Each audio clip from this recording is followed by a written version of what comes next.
Okay. Welcome to the May 24th, 2023 special meeting of the City Council. I am City Council President Jim Nash, and I will ever so briefly be presiding this evening. Laura, could you please call the roll? Sure. Councillor Elkins. Here. Councillor Foster. Here. Councillor Gore. Here. Councillor Jarrett. Here. Councillor Labarge. Here. Councillor Maori. Here. Councillor Moulton. Here. Councillor Nash. Here. And Councillor Perry. Here. Council President, you have a quorum. Great. Now that we are convened, we will recess for Finance. Finance Chair Maori, you may call your committee to order. Hello. So as you heard, we are being audio and video recorded. This is the May 24th public hearing on the FY 2024 budget. And we are going to start by, I believe we have to vote to continue the public hearing. Yeah. Call the roll of Call the roll of Finance Committee. Okay. Thank you. Councillor Labarge. Here. Councillor Maori. Here. Councillor Moulton. Here. And Councillor Nash. Here. Okay, we got that part. So I'm going to go over the, thank you. Yes, we did. Okay, good. So I'm going to go over the ground rules again. We're going to have, we have two department heads tonight. We have in two departments, we have Northampton Public Schools and then the Northampton Police Department.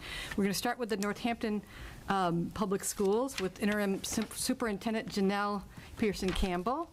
And the way we're going to work is that each department head will, along with, if the mayor wants to, will make a presentation, and then the Finance Committee members will ask clarifying questions. We will not deliberate. And other counselors who aren't on the Finance Committee will then ask their clarifying questions. And then members of the public will be allowed to comment and ask questions for some, and there'll be a 3-minute limit on each commenter. I will go back and forth from our remote audience to anyone in person. And then we'll follow up with questions. We'll have the department head answer any of those questions. And then we can follow up with questions and comments, but all questions and comments from the public need to be directed actually to Councillor Moulton, who's going to be tracking the questions. And then Councillor Moulton will take his list and we'll ask those to the department head. So again, all questions from the public should be directed to the Finance Committee. And then, if we have time, people can ask a second question or make a second comment. Just get right back in on the queue, and I'll go there. Okay.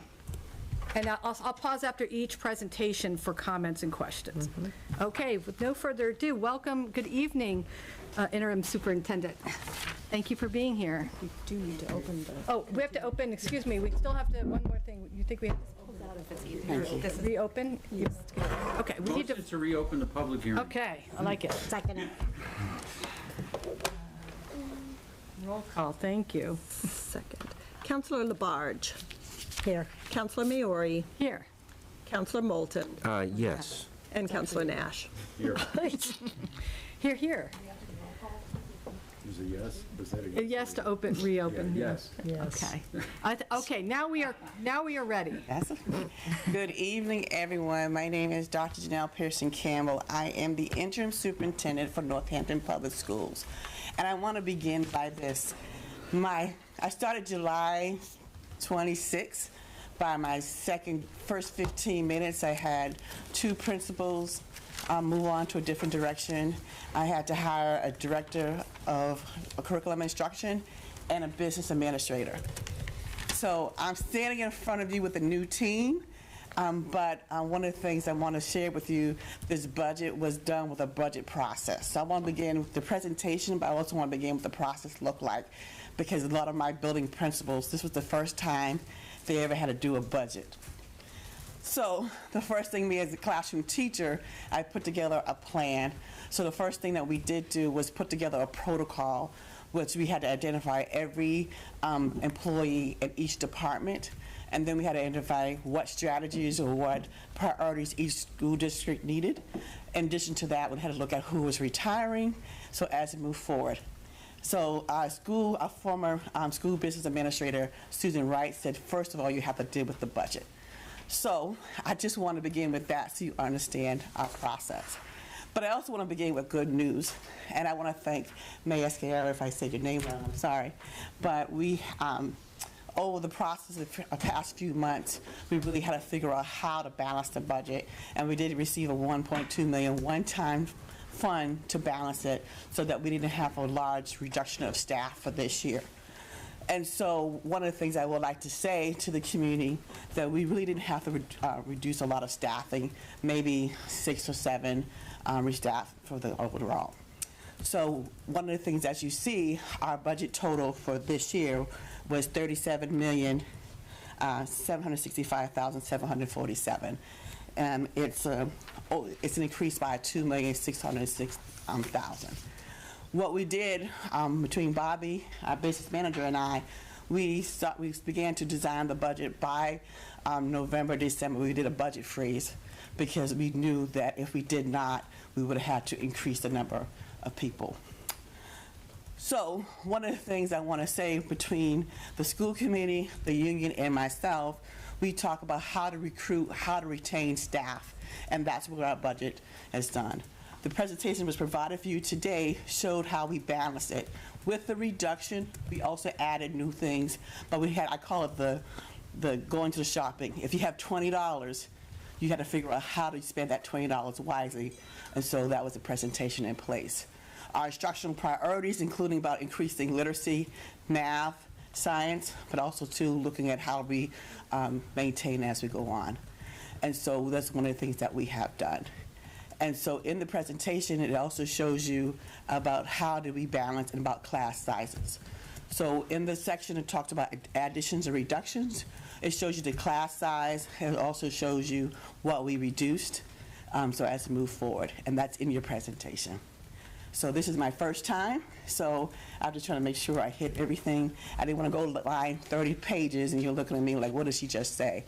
But most importantly, when we looked at the reduction, we tried to have the limited impact on the classroom, and we really looked at line by line how to make the reductions over time. So the presentation was sent to you. That you can see it on your phone, you can look at your computer, so at home drinking your wine or your orange juice or whatever, that you'll be able to see it over time.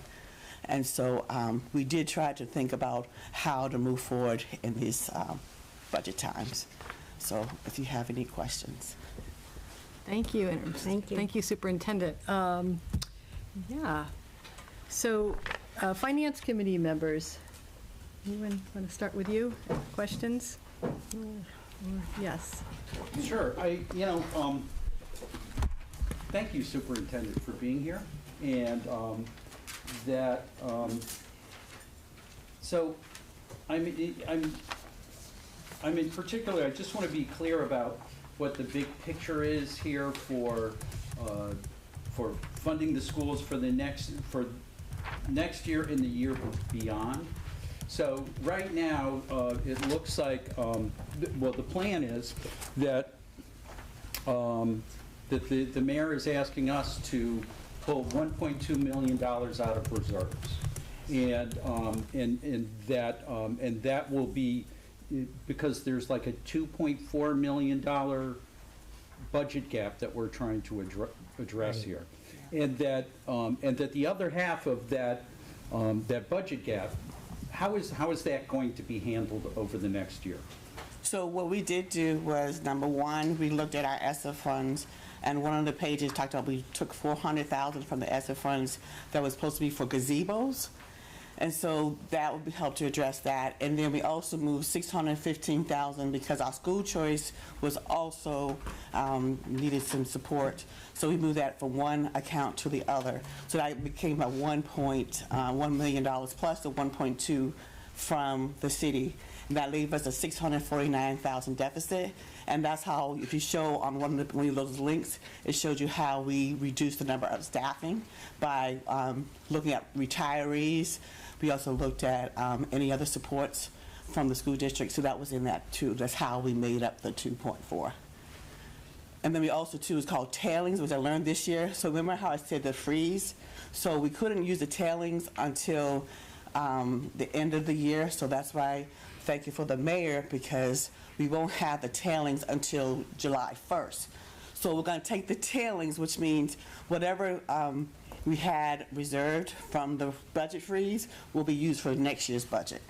So we didn't want to wait till the tailings because we also had to let union people know by April 15th, or we also had to do the other positions. So that's how the two positions, how they got the 2.24 reduction.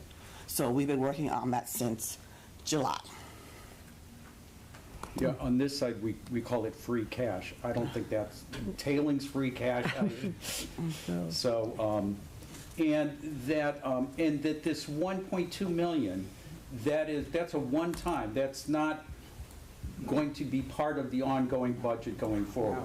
So my Dr. Bonner will be starting July 1st, and part of the recommendation from Mayor Sierra is saying that there would have to be a plan in place because that 1.2 will not be coming for next year. So she starts July 1st, she sits down, and Bobby and I have already started for next year already because you really have to, you finish one, you start one. So by September, she'll have the first round of numbers and working with Dr. Bonner to create a plan to come to you to talk about the next steps. But in our mind, we know ESSER funds end next year, so you have to figure out how you move ESSER funds to general funds so that it balances out. So that's part of our conversation. And we went through the school committee over the past few months. We saw the presentation. We showed that yes, the $1.2 million was provided from the mayor for stability funds, but it didn't take away the deficit. So that has to be that conversation. And so I'm the interim right now, so I'm just passing on to the next person. But at least you understand that we as a district and working with the mayor's office, it's been a long journey, but it's a partnership. But I also understand that Northampton is known for its schools. This is going to be a hard conversation. Our union has also had worked with going to the State House because the funding is not the same. So our funding is not what it needs to be. So there's also a legislative part of it too for that piece. So it's going to be a busy year, and it's going to be a partnership between the school, the union, the school committee, the finance chair, and I just would like to invite you.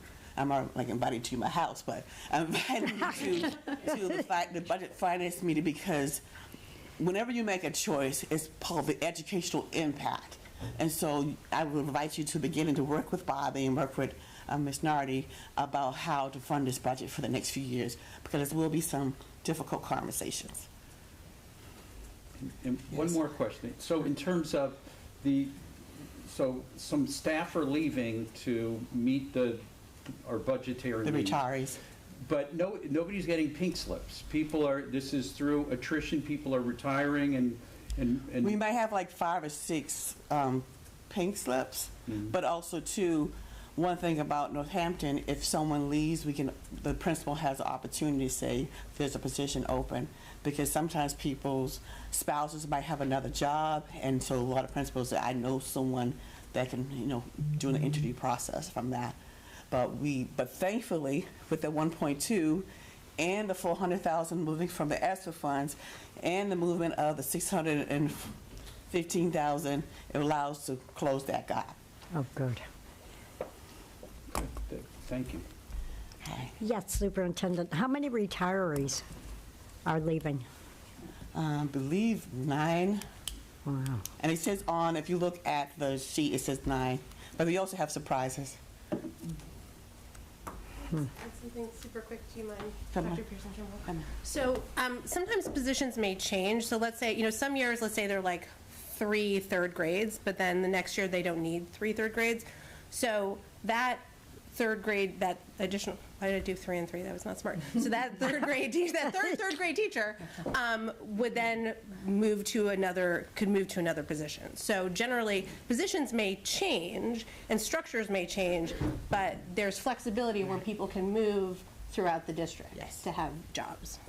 Does that make sense? Yeah. Yes. And so when we sent the letters out, we also knew how many positions that we had open. So it was almost the win-win. So we work with the Human Resource Office to list all the positions out there so they know, like, look, there's a positions open, and that will allow for that piece. Yes, Councilor Moulton. Yes, thank you. Thank you, Dr. Pearson Campbell, for your presentation and also for serving this year. This is a challenging time to be an educator as we continue to deal with the impacts of the pandemic on students. And as you noted in your opening remarks, you found even more challenges upon your start in Northampton. So thanks for your contributions. I wanted to ask a more granular question about the ending of the elementary and the secondary school emergency relief fund, the ESSER funds, and the decisions that were made to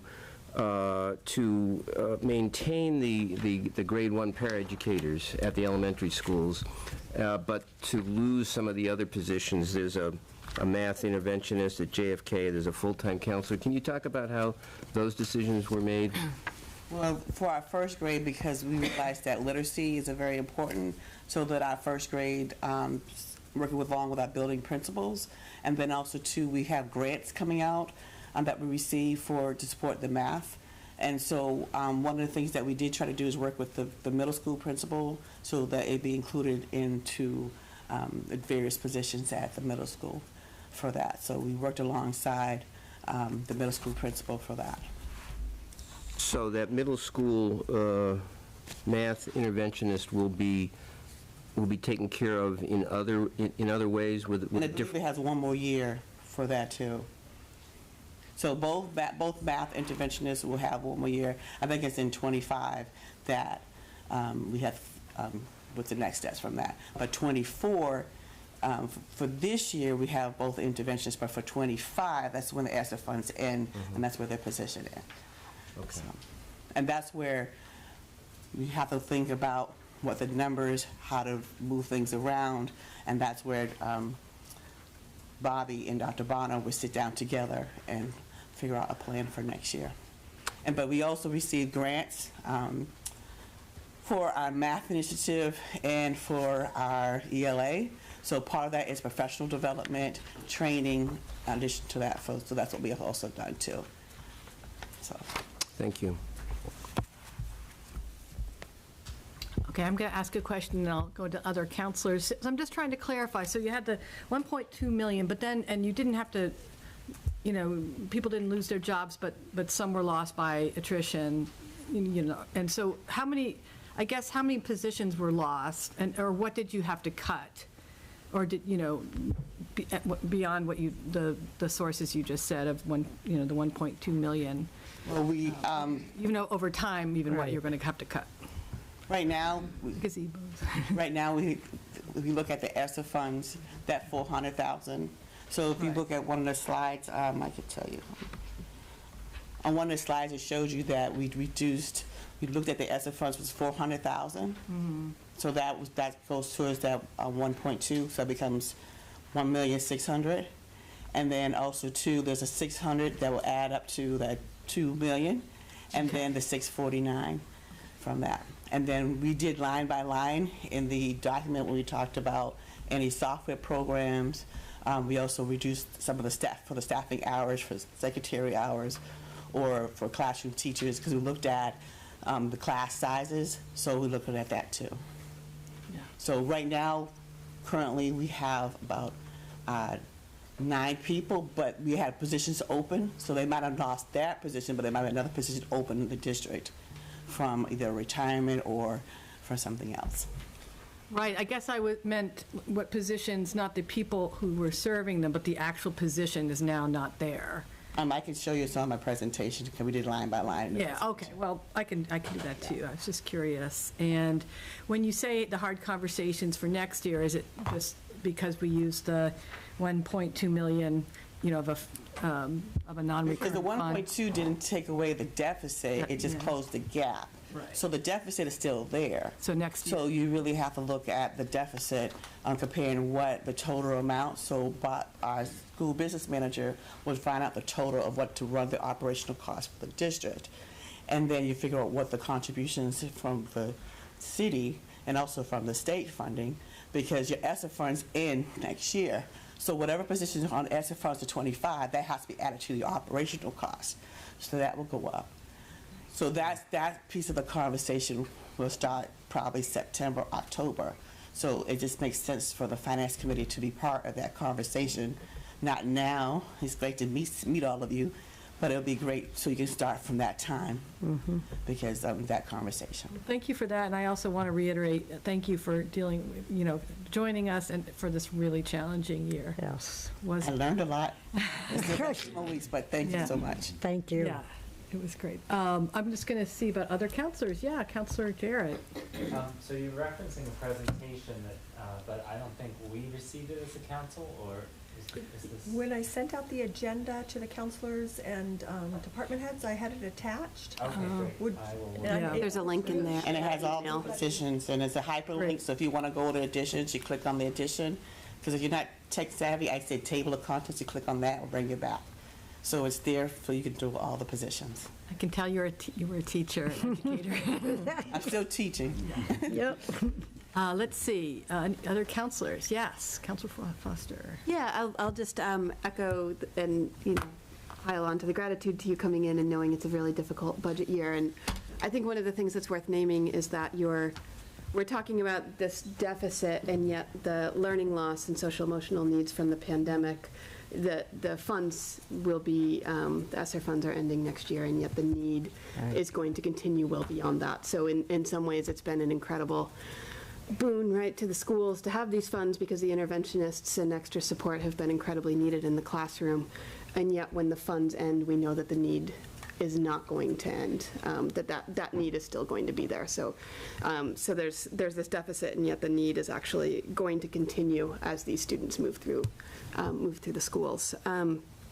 And a question I had for you, you'd mentioned early in your presentation, is, the focus around recruitment and retention, and, we know funds being what they are, but I'm curious sort of what initiatives or thoughts the district is taking on a larger level, looking at how to recruit and retain teachers, even depending on pay compared to other districts and/or, stability of jobs that are ESSER funded and that sort of thing. So number one, we're doing an exit subcommittee. There's a report called the Green River Report regarding why a lot of our minority teachers are leaving the district. And also, too, there is called a CES grant. So for our paraprofessionals who would like to become teachers, so what happens is a principal nominates the para who has a bachelor's degree that they can receive their teacher's license. So we have that, too. The state is also offering a diversification grant, so that's also, too, going to be the next step from that. But also, too, just having, when I first arrived here, we had 75 teachers that left the district. We had to hire 7 new teachers, and I call it the social emotional, not even just for students, but also for staff. And it's been calming out. We haven't had a lot of people leaving. Like we have 75, so right now it's calm, which is a great testament to our community. So really it's just maintaining that and that stability from that piece. So a lot of people who left want to come back. So we've been getting a lot of emails saying, can we come back? And so that's a great, they're hearing about how stable that we are. So that's a great testimony that's going on right now. So those are things that are in the pipeline. And I'll never pass up an opportunity to say that I have 2 kids at the Bridge Street School who have, when they talk about their school experience, it's the teachers and the paraeducators, interventionists, I call it, like, that's who they're connected to, and it's the people who are building the school community. And I've got a 2nd grader and a 5th grader who've had a pretty spectacular experience despite all of the challenges that are going. So I never will pass up an opportunity to say that publicly.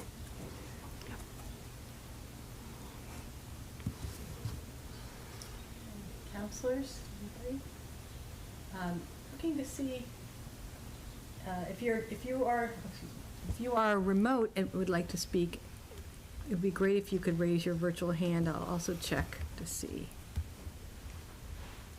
And if you're in council chambers, you can just come up. Actually, we'll make a list if we get a few more people. But please. One hand raised. There's a hand? Let's see. Gwen. Gwen, okay. So, yeah, hi, could just state your city or street. Councilor Moulton, I think I'm addressing you.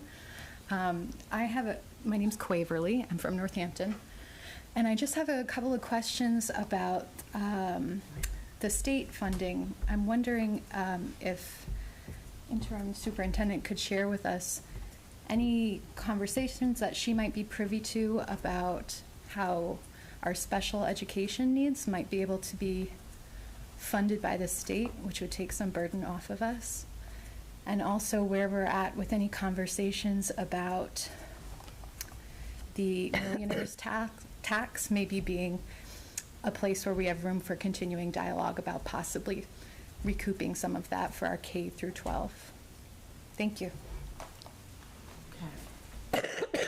I'm going to, hold on just a second, Superintendent, because there's one more question, and maybe we're going to streamline them or two. So let's see. Gwen. Have a sticky mouse. There we go. Gwen. Hi, thank you so much. My name is Gwen. I'm from Northampton. And I'm the parent of an adult child who is a special needs student, and I live in a community that is low income, and I guess I just have seen so many challenges with children in my community that are on special needs programming. And I don't know enough about the budget, but I'm wondering how much of the ARPA funding can go towards special education and a lot of the slide back, because I'm seeing little kids that can't read, and that's really, it worries me a lot. So thank you.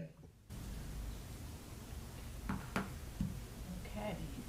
Thank you, Gwen. We're going to go to, let me stop the timer. Okay.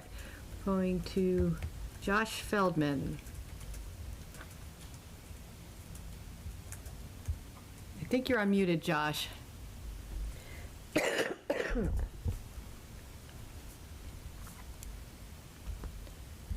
see. Hey, Josh Feldman, you are up if you'd like to speak. He's muted. Oh, is he? Hey, okay. Thanks so much. Oh. I'm unmuted now. Oh, apologies.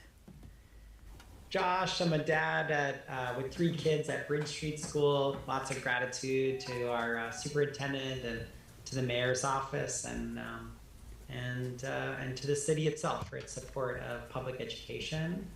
The way I'm reading the narrative of where we are for public school next year, we're averting a crisis temporarily, but are essentially a boat headed towards an iceberg that we can see. And a fiscal cliff looms where we've solved some of the worst short-term problems, but long-term have a bit of an intractable problem coming. So I'm curious about the multi-year thoughts from both our superintendent's office as well as more broadly. And I would just encourage us to prioritize public education at a city level, even as we know that state and federal funding are part of the reason that we're in this this intractable position, and yet we need to support the next generation of leaders for the city and for our country.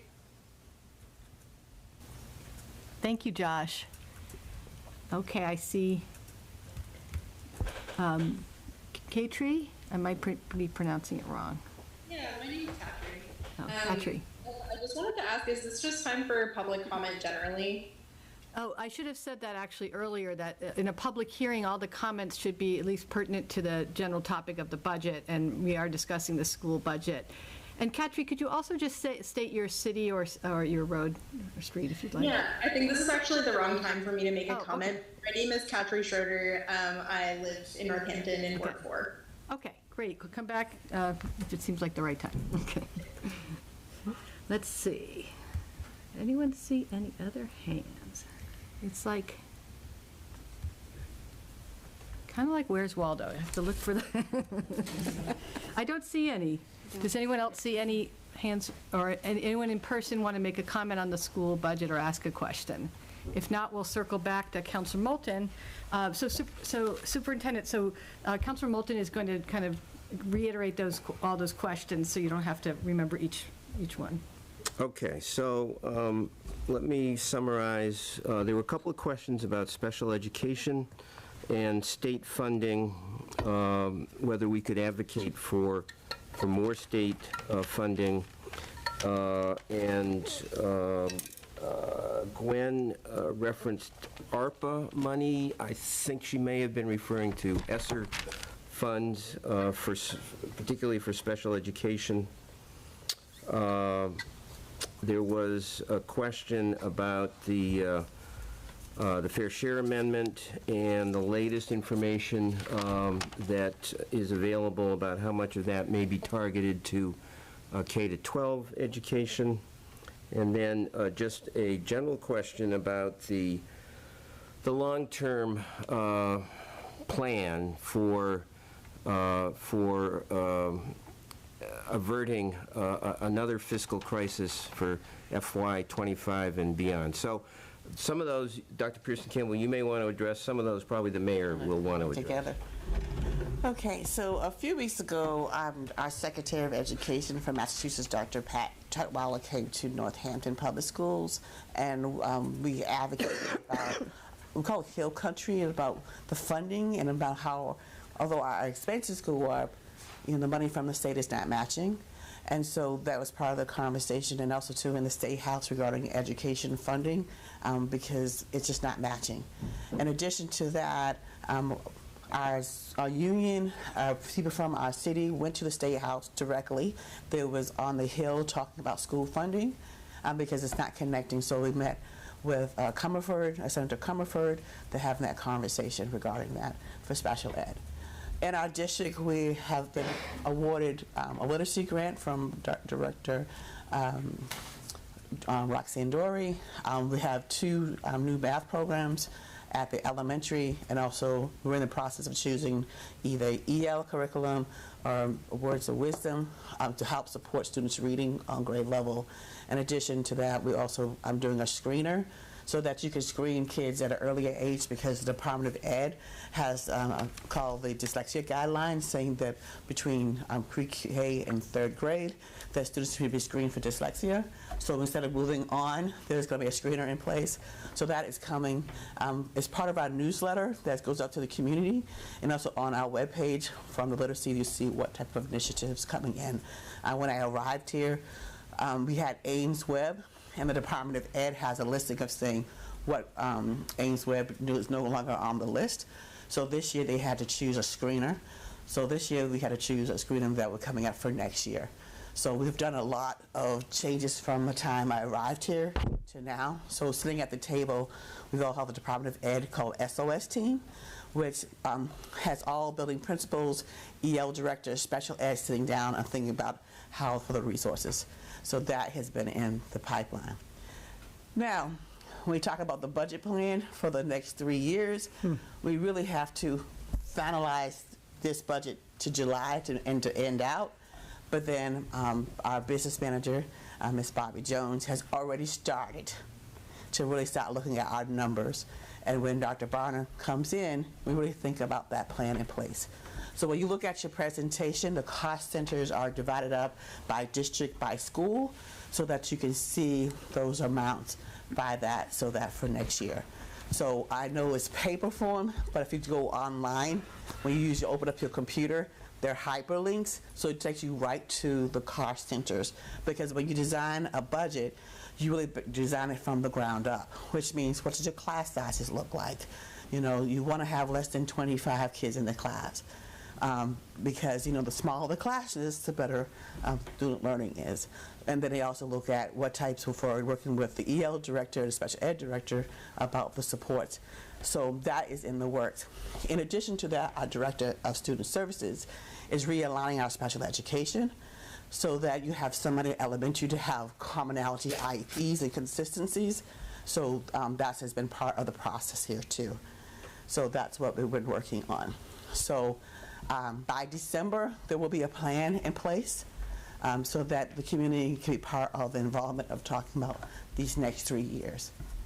But we've been having this conversation. That's why I invite you to the budget once it comes out. Miss Annie Thompson sends out the schedule. So I invite, Finance Committee so you can be part of that conversation then, so that you can, so it won't be now for that part. But it will be a conversation with the community about what does education look like in the district.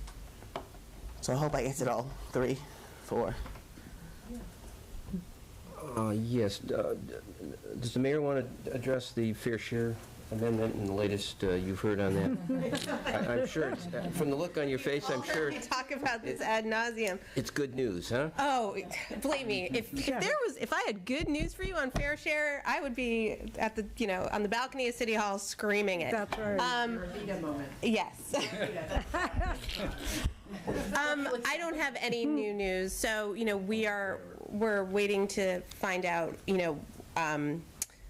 so the Senate's now come out with their budget, and it'll go into conference, and we will see. So what I've told you still stands. I haven't heard anything new, which is that the initial things that we've seen come out of the governor's budget showed a very tiny percent, like 1% of fair share being directed towards K through 12. So again, fair share was meant for, again, transportation and education. So if you take it and split that in half, and you just focus on the education side, what it was showing was that most of it was looking at early education, and then a lot of it was looking at higher ed, and then just a tiny amount was looking at K through 12.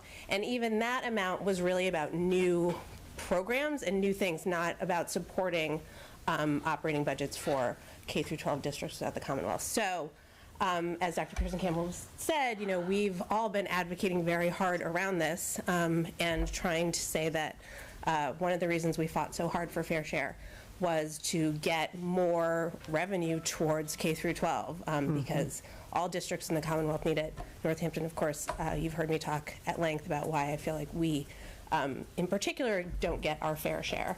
And so I don't have any news for you. Dr. Tutwiler we talked to at length about it. Anyone I can grab, I've talked to about it. It's something that MMA is certainly talking about and has been advocating around. But I wish I had other news for you all right now. But everyone, reach out and encourage folks to encourage the governor to really think about how this should be. Yes, Mayor. Yeah. On that letter, you wanted signatures in the city. How many signatures did you get? I don't have that answer for you. I can check with Andrea Gito, who's the president of NACE, and find out for you what the end number was on that. But yes, they delivered that and did a lot of advocating at the State House. Thank you. And every opportunity we can, we are. It's, you all know, it's the #1 thing that I talk about, so. I think my question's more for the mayor, actually. And not to be a total lead balloon now that we've just talked about the fair share amendment and what may or may not be coming. But I was listening to a story on NPR this morning about the potential implications of a federal default.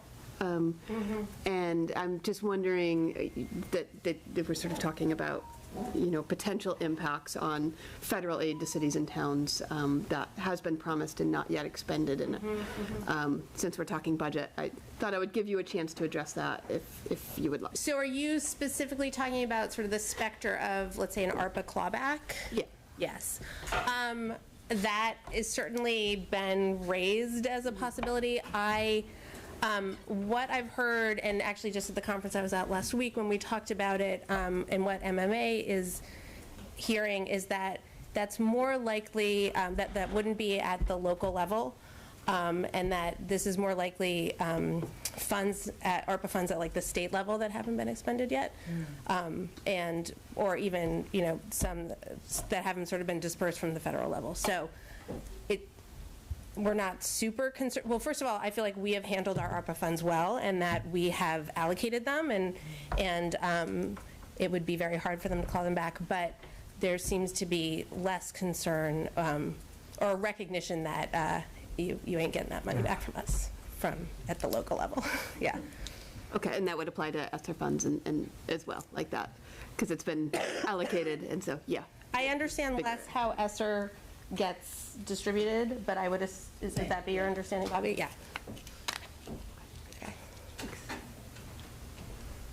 Okay, is there anyone in the public, remotely or in the room, that would like another follow-up comment or question before we let the superintendent go? Oh, yes. I had one other question Sure. that was brought to me by someone in the community who's not here at the meeting tonight for Dr. Pearson Campbell. That's a question about bus monitor positions being eliminated, particularly on buses that have behaviorally challenged students, and her concern is how will they now be supervised on the bus? Our bus director, Tammy, will work with the bus drivers on there. But if it's a certain bus that has a difficulty, I can have a conversation with our director of transportation. But I do know that she looked at overtime and she looked at various monitors, how that she could balance that out. So she does move people around throughout the day. So there are monitors who... Yeah, there's still monitors, but it could be somebody retired. Who will be available if there's a particular problem on a bus. And sometimes we have to ride the bus.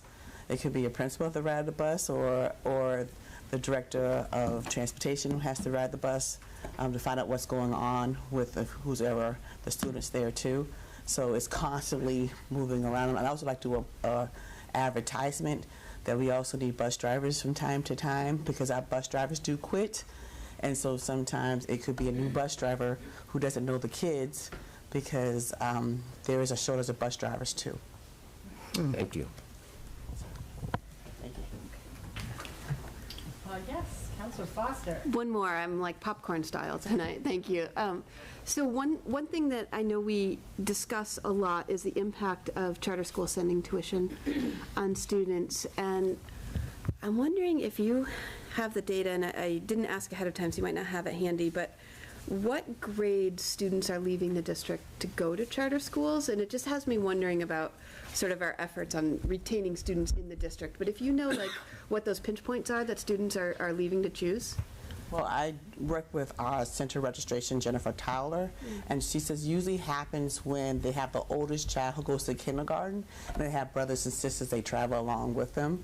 So sometimes it's just right at kindergarten that the family chooses charter school at that point in time, and then it sporadically goes from there. But our center registration who has the information. But when I had a conversation with her, she says normally it's when they move into town and they have their youngest child goes in, and then everyone follows after that. Or they know if on the one street, they know, well, my child goes to a charter school, and then they recruit the entire from that piece. But I also believe, and that we also have a look at our website and how to recruit and retain from our media. So we've been working on that, so that that be part of the piece, and also how does our open house look. So Jennifer Towler was our center registration. We've been working on that too. Okay, so to clarify, many students that are going to charter schools have never even entered the district. And I never entered the district. Okay. And that's why we have to talk about good news. There's great things going on in Northampton Public Schools, and that's why we also been working with our newspaper, so to talk about the great things that are happening in our school district. So we're all, responsible for sharing the good news about our district. So that's one of the things that we've been doing.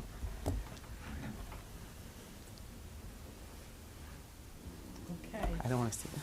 Yeah, any other, sure, so Superintendent, if you want to let Waverly come up and ask a follow-up question. You only have one podium. Am I supposed to press this button? Yeah, that would be good. You can kind of hear without it, but it's clear. The good news, we're having a quick fundraiser in about a week or two, next Sunday, to build new gardens for the Bridge Street School. Oh, Waverly? yeah, we just want to make sure we can hear you. Yeah. Oh, thanks. We're going to have a fundraiser for the Bridge Street School, the elementary school, where we're building a garden because, we're a city school, so we don't have a lot of land. So Historic Northampton, which abuts the school, has space for us to garden there. So flyers will be disseminated everywhere. We hope you'll put it out in your good news. But I just wanted to circle back to the question about the special ed, the possibility of the state funding it. The reason I brought that up was that one of our state reps mentioned that there is some dialogue there about potentially getting special ed funded. And so that's exciting. I'm sure it's very early days and we can't count those eggs before they hatch, but could you just let me know, sort of ballpark, how much how much we spend on special ed? Because I think we put a lot of emphasis on it compared to maybe some other school districts. I don't have that, but let me see if it's in Josh's presentation at all. In the, We do know that we had to add $540,000 for out-of-district placements, and that's where, because it increased by 14%, and so that's part of our support of that, and so we're working alongside Josh Dixon, our Director of Student Services, for that. We're also looking at our budgetary pieces, because the other positions are maintained in our operating cost, but our out-of-district was $549,000. So that, and it went up 14% this year. So our maintain is about to maintain kids in the district without going out of district. So that was part of the conversation. yeah, and he doesn't actually have that in his presentation. But I do know our out-of-district was 549, and that the state out-of-district went to 14%. And that's just the out-of-district. So there is, I mean, you'd have to put together all your special education teachers, your special education paras, contract services for special ed, his 240 grant. There's a lot of money spent, but I don't have the actual dollar figure. But he did do a percentage that it's been the same amount for the past few years, because that's part of our conversation with our school committee. It's still been like 22%, that constant 22% of our budget all the time.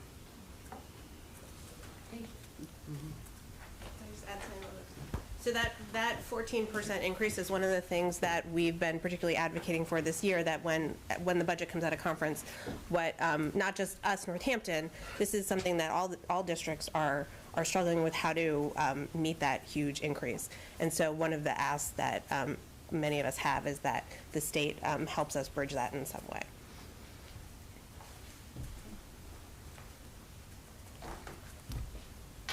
Okay.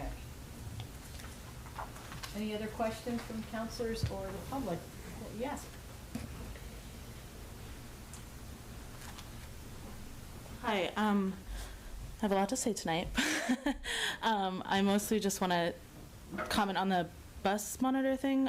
Just start with your name. Oh, Lemmy Coffin, Ward 1, Northampton. But I'm pretty upset to hear about the bus monitor thing because I work with families, and the amount of times that I'm taking calls from families whose kids are facing bullying on the bus and then come home and escalate that leads to police intervention is pretty high. And so I'm pretty confused, frankly, because we're having this community conversation about community care, preventative measures, public health, and having kids have an adult on a bus who's not driving the bus is a pretty basic thing that we can provide kids to lead to less police intervention in the future.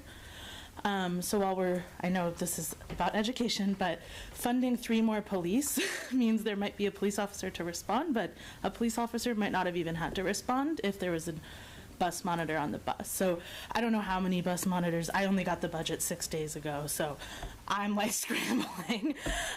But I just am pretty disappointed to hear that is happening, because the bus is like a particular place that I know kids get really triggered as a place that has little supervision, little adult allies, little place for intervention to keep them safe.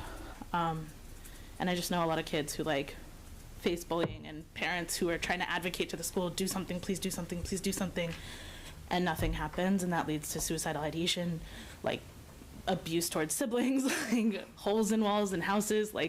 This is a very real thing, and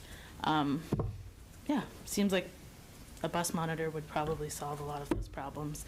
And so, just like a reflection. Thank you. Thank you, Lemmy. I do see a hand, so hold on.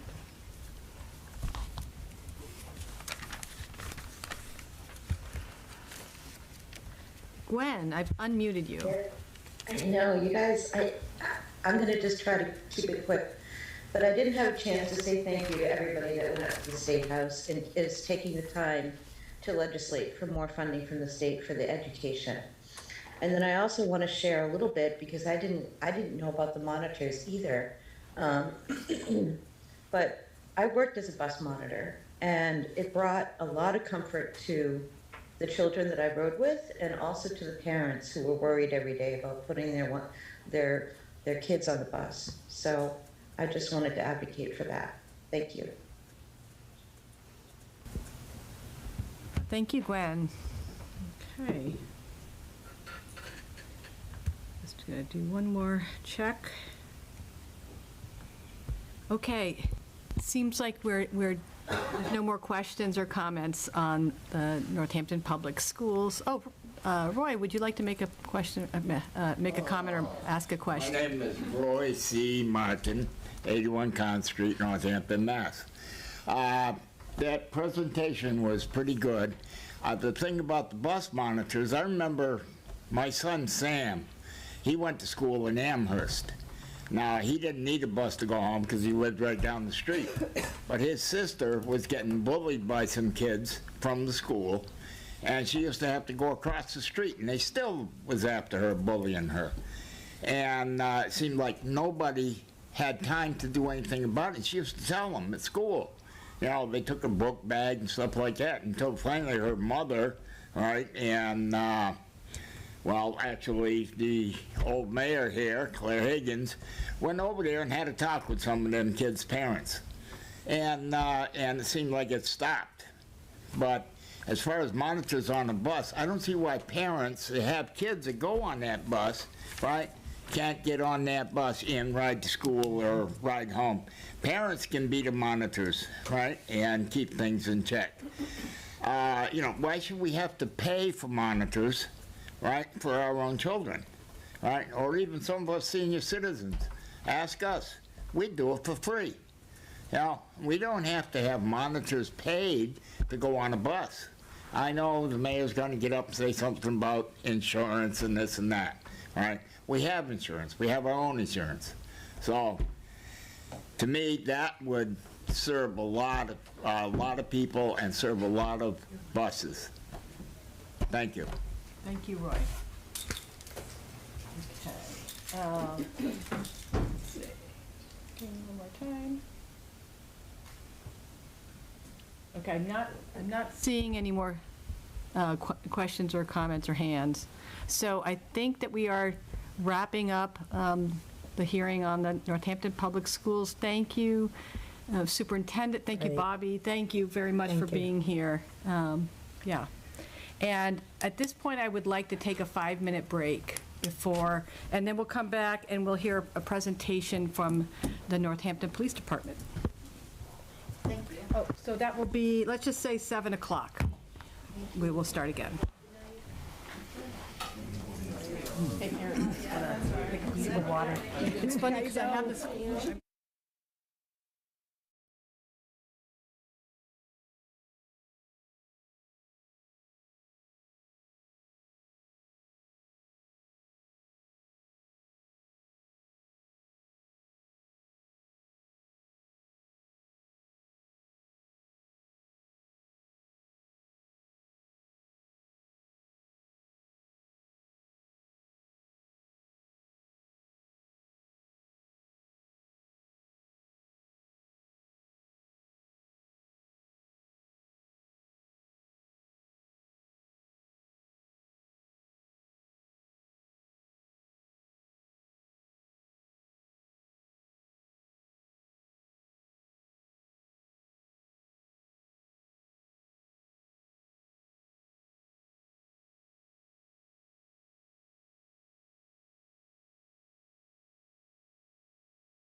And we are continuing our budget hearing for the FY 2024 budget. We're going to hear from Chief Jody Casper from the Northampton Police Department. Let me just go over one more time the structure. Chief Casper will present. I will then go to the Finance Committee members for any questions or comments. I'll go to other counselors for any questions or comments. And then I will look to the public online and in the room, and they can make comments limited to 3 minutes. And then if they have any questions, Councilor Moulton will be keeping a running list. So questions will be addressed to the Finance Committee, and then we will gather them all up and give them back to the mayor and the chief. And so we'll try to do 2 rounds, and so after that, I'll check again for questions and comments, and I'm thinking we'll do, two rounds of questions and comments for the public. So without further ado, welcome. Good evening, Chief. Good evening. Thank you. I did bring a presentation, which I'm hoping works.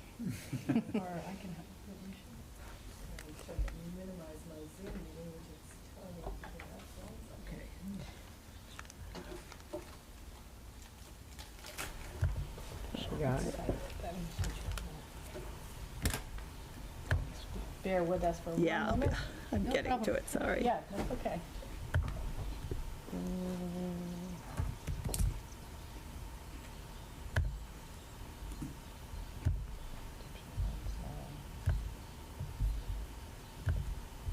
Here we go. Let me just screen share. There we go. Here she goes. Okay. What the heck?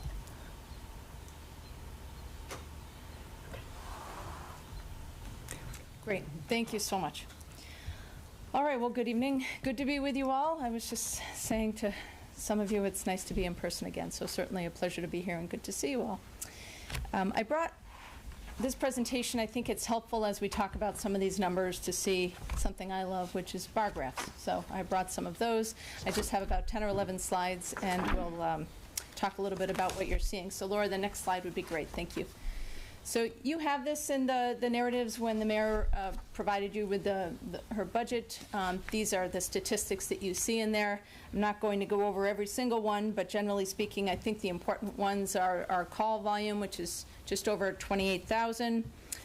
Certainly our OUI data is trending back up from where we were before COVID. Still continue to have a lot of offense reports and additional reports.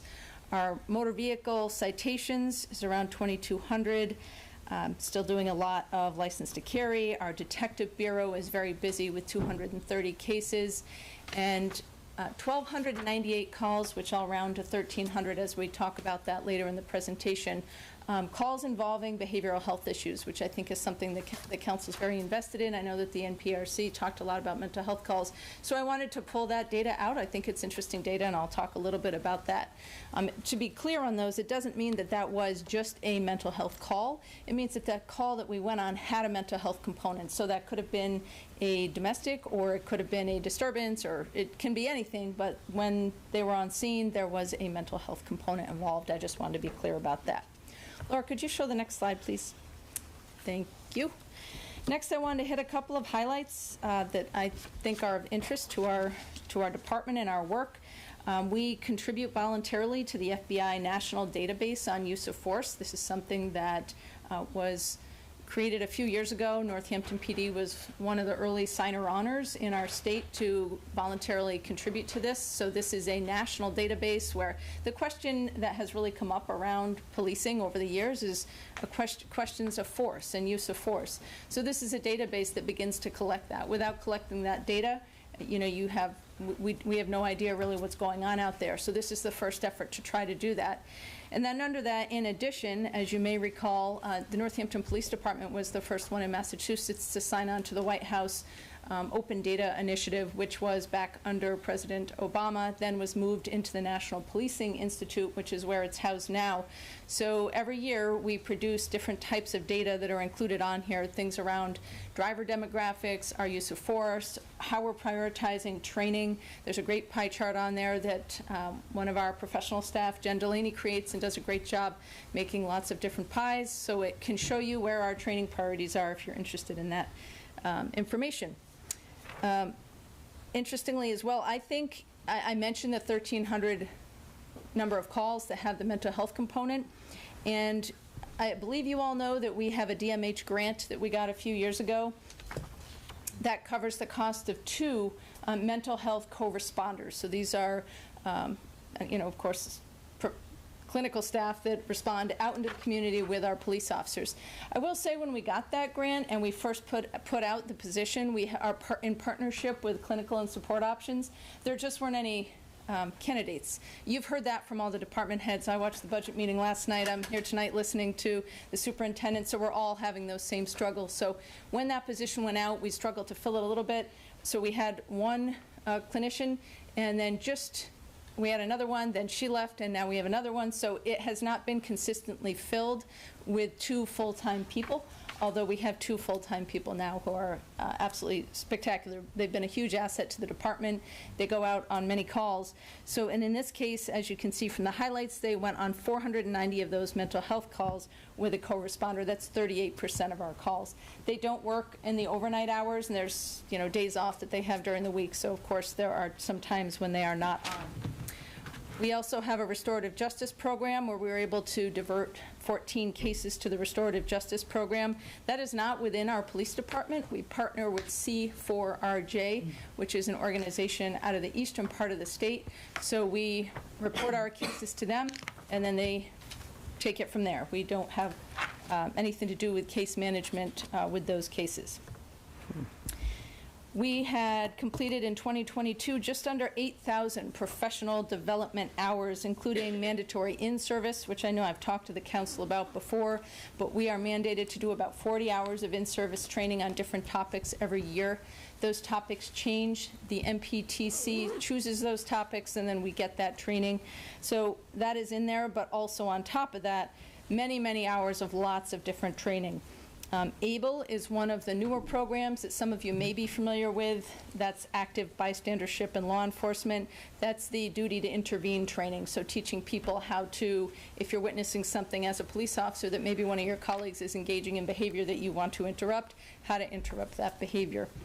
Also lots of leadership training, a lot of technical skills that may, digital forensics. Our detective bureau, of course, is very busy. We work a lot with computers and cell phones, so there's a lot of technical skill training there.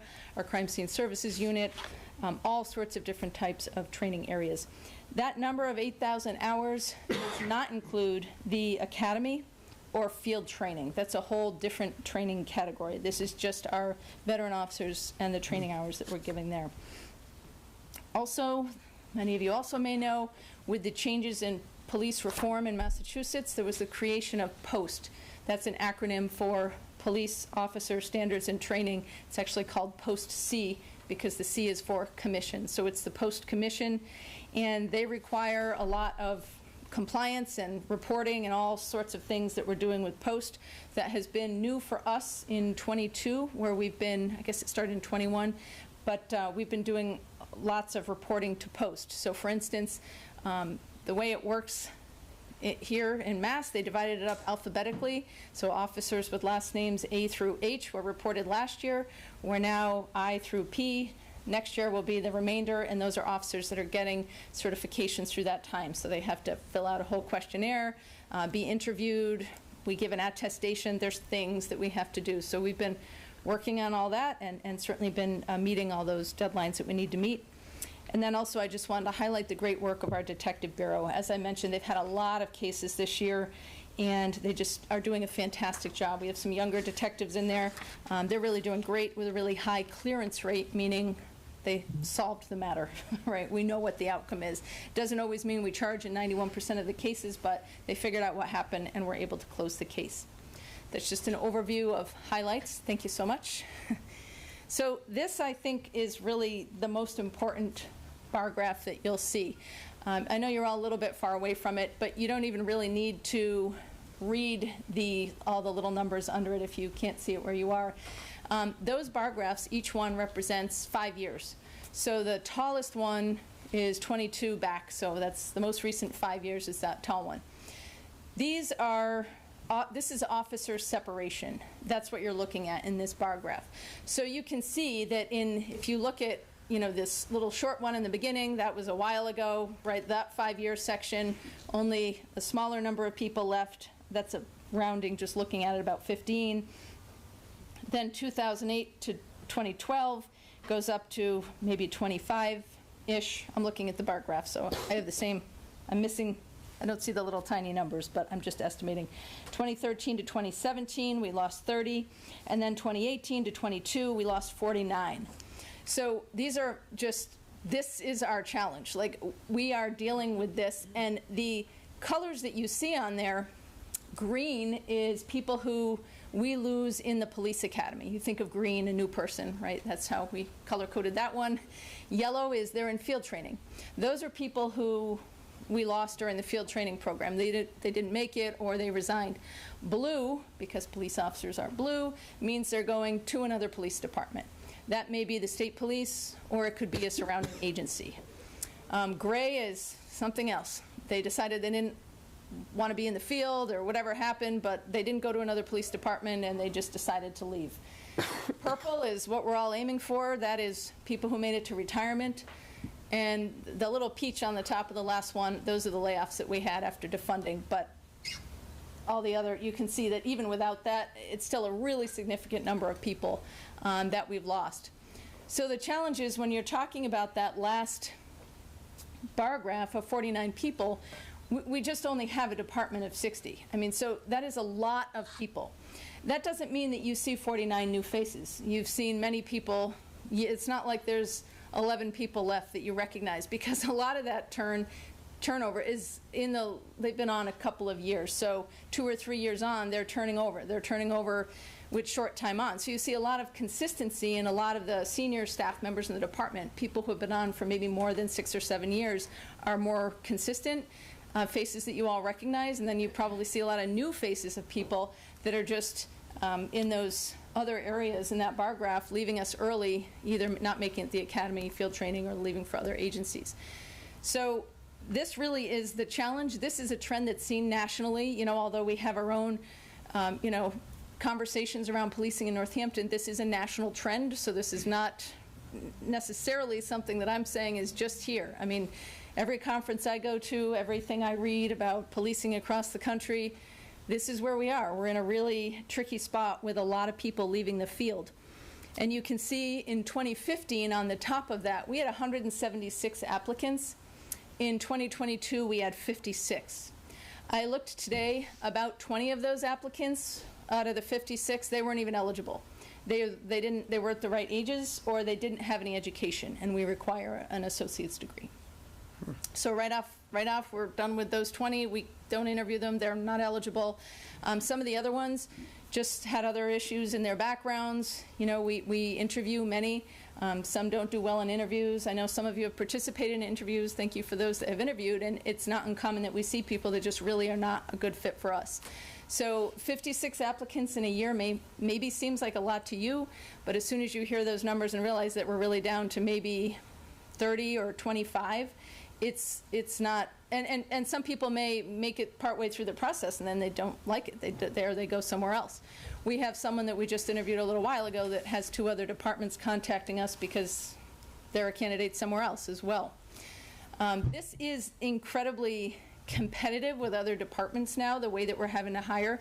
I feel like I'm a, athletic recruiter for a college where I'm going out like, come work with us, and it's, for the first time locally, and we really hadn't seen this before, we are seeing a police department offer thousands of dollars in hiring bonuses. Now, this is something that we've been following in big cities all across the country. Seattle, Portland, you see big hiring bonuses in some of those agencies. I haven't seen that much out here, but now we have a local department in Western Mass that's offering money to people who already have the academy, right? So that's taking people in that, yellow or blue area, paying people to go there. Maybe paying more, paying the hiring bonus, and it's just very challenging to compete with all that. So this is where we are in our policing world right now. There's very few applicants. The applicants that we have can go anywhere they want, much like many of the other folks you've heard here. I mean, firefighters, teachers, right? There's just, I don't know where the workers are, but we're really having trouble finding them. I know that from speaking with every chief and every department head in the city who shares the same challenge of trying to find workers who want to be here and work for the city. So this is what's changed for us, really, is that last bar graph. We just are having trouble keeping positions filled. If you can go on to the next slide. So again, I know you're a little far away and it may seem daunting, but it's fine. The colors are consistent pretty much. So you've got, what this chart shows is unavailable officers.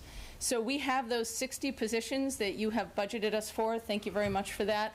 Out of those 60 positions, these are positions that, what you're seeing is positions that may be filled, but they can't work. They're not working the street yet. So again, green is, they're in the academy. So we've hired them, but they're in the academy. So they're not out working the street. Red, medical, they're out injured, or that's all FMLA or IOD, which is injured on duty. That's what all the red is. Black is actually a vacancy. That's a vacant position that we have. And there's a little bit of orange in a few of the earlier months there. This is broken down by months. So if you look at February through June, that weird little orange on the bottom, we created, as a recruiting strategy, we created a position. We take a police officer position and we hire community service officers. They're people that are going to go to the academy, so we can hire them ahead of time, start to get them trained in the station with policies and everything that they have to learn, and then get them into the academy. Again, if somebody knocks on our door in February and wants to work with us, but the academy doesn't start until August, there's not enough candidates out there for us to say, oh, well, we'll see you in August, never mind. They'll go work somewhere else. So this is a way that we found that we can hire people, get them in, have them start to learn the agency. We get to know them a little bit, see if they're good, strong candidates, and then we're able to get them into the academy. So that's the orange. With that number, with this chart, you can see we average 8.5 police officers per month who aren't working shifts. So that's 8.5 out of those 60 that you have allotted us, but they're not able to work. So with 40 patrol positions, that's 21% of our patrol officers. If you can go to the next slide. So this is where the money is. This is our staffing challenge is overtime.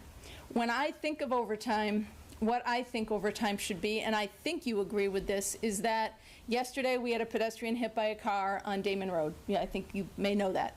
That if that call comes in at 2 p.m., the day shift takes that call. There's obviously a large amount of paperwork that occurs with an accident like that, with injury, with roadway. There's a lot going on if we're going to the hospital or whatever else. So those are officers that are going to get held over. They came in and expected to work 7 to 3 p.m. They got a call that was late at, say, 2, and now they're on an accident and they may work till 6 o'clock or something, or whenever they're done with their paperwork. To me, that's what overtime should be. Unexpected overtime, call comes in, you're going to work overtime. What I don't think overtime should be is, I know that we have a 3 to 11 shift vacant tomorrow, and we're going to force people over and make people work just their regular expected shifts. We're going to force people into work. So what this is showing you is, this is a 6-month breakdown in that light blue area, and this is just showing you the number of hours in each month. Those are overtime hours just for regular shifts. That's not any of our overtime related to unexpected calls, the other things that I talked to you about, right? This is just people coming in because I know there's a midnight shift tomorrow night and we have to pay someone to work it. So you can look at the bottom of that. That's a total for those 6 months of 2,588 hours of overtime that this city paid to people at 150% of their hourly rate for shifts that we can see coming a mile away. That is not ideal for our budget, and it's not ideal for the officers. So that we're averaging per month 431 of these types of shifts and hours, just hours. So I don't know what you know, but a full-time position is 2,080 hours. So you can see for 6 months out of the year, we're at 2,588. Just double that. That would be a year, be 5,000, about 100, 200 hours of overtime for regular shifts. So that's two and a half positions basically that we could be paying people 100% of their salary instead of paying people 150% of their salary. I heard from a lot of folks, listening to a lot of community input on police, seems that people want us to work less and make less money. Those things were very clear. I looked at the NPRC recommendations. That there is a recommendation to cap hours, to reduce hours. I think it was probably inadvertent, but when our budget was cut, it resulted in the same amount of calls, but less people to do them. And so just people working doubles very frequently. I mean, this is almost a daily occurrence. As we move into vacation season, which is now, right, we're all about to go into summer, May, June, July, August, that's our peak vacation season. So we will have a ton of overtime. I know that we will. I see it coming. And this is about money. You're here to look at a budget. For me, this is about people. We are asking your city workers to come into work and work 16-hour shifts regularly. So most of the officers they have their partners work. So many of them say they work 3 to 11. They get up in the morning, say it's July, it's lovely summer. They get up, breakfast, playing with kids. They have their day. They go into work 3 to 11. Then they find out at 10 p.m., oh yeah, you're actually getting held over. They're in a car making critical decisions that will be quickly judged if they make an error, and they've been awake for 20 hours. This is not reasonable for them. It's dangerous for them. I think there's a liability issue with the city. So I get it. I know this is a complicated issue, obviously. I've been here with you all for all these years, but I don't think we're being reasonable to our city employees in this case, asking them to do this. I think we're putting them in tricky situations here where we know they're exhausted and they're working too much. Thank you. Nice. I didn't even ask. This is it laid out if you want to see it. This ranges from April of 2022 to April of 2023.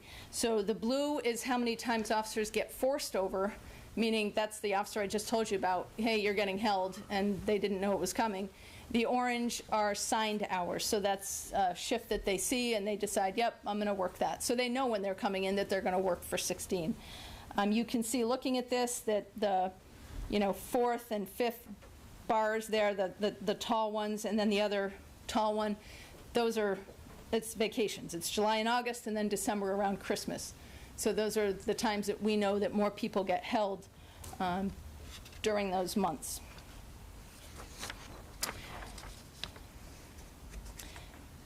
Thank you. And you may say, well, just have less officers, because I get it. We only have 5 on the street working.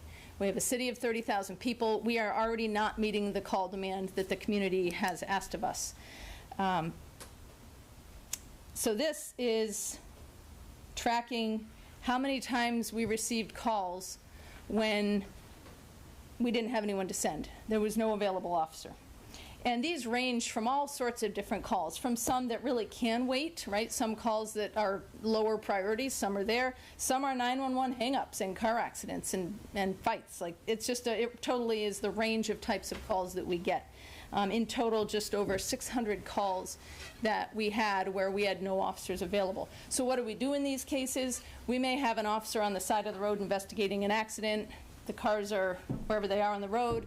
We get a fight call that comes in, or and the OIC of the shift, or the boss of the shift, the commander, will make a decision to pull that officer off the car accident and say, you're going to have to reroute over to this. And so that's what the shift officers do.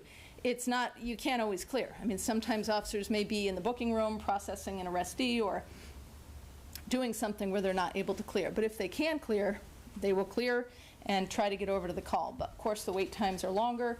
And when officers are on a call and it's dangerous, their backup takes longer. It's not ideal for them either. Yeah, and finally, because I get this call all the time, and I know some of you struggle with this when you get calls from folks in your different wards that you cover about they want us to be present on different streets. They want traffic presence. And we try, and we do it when we can, but we are not out anywhere near as much as people want. I get that call definitely every week, if not, I mean, 2 to 3 times a week probably, people emailing me, calling me, asking me to be more present in different areas. And outside of that, I get the same feedback downtown where people want more officers. They want some visibility on the sidewalks and such downtown. And we just, again, really don't have enough people to meet all those demands. So that is the call demand challenge. So that's where we are. So now I've put together the budget, and thank you, Laura.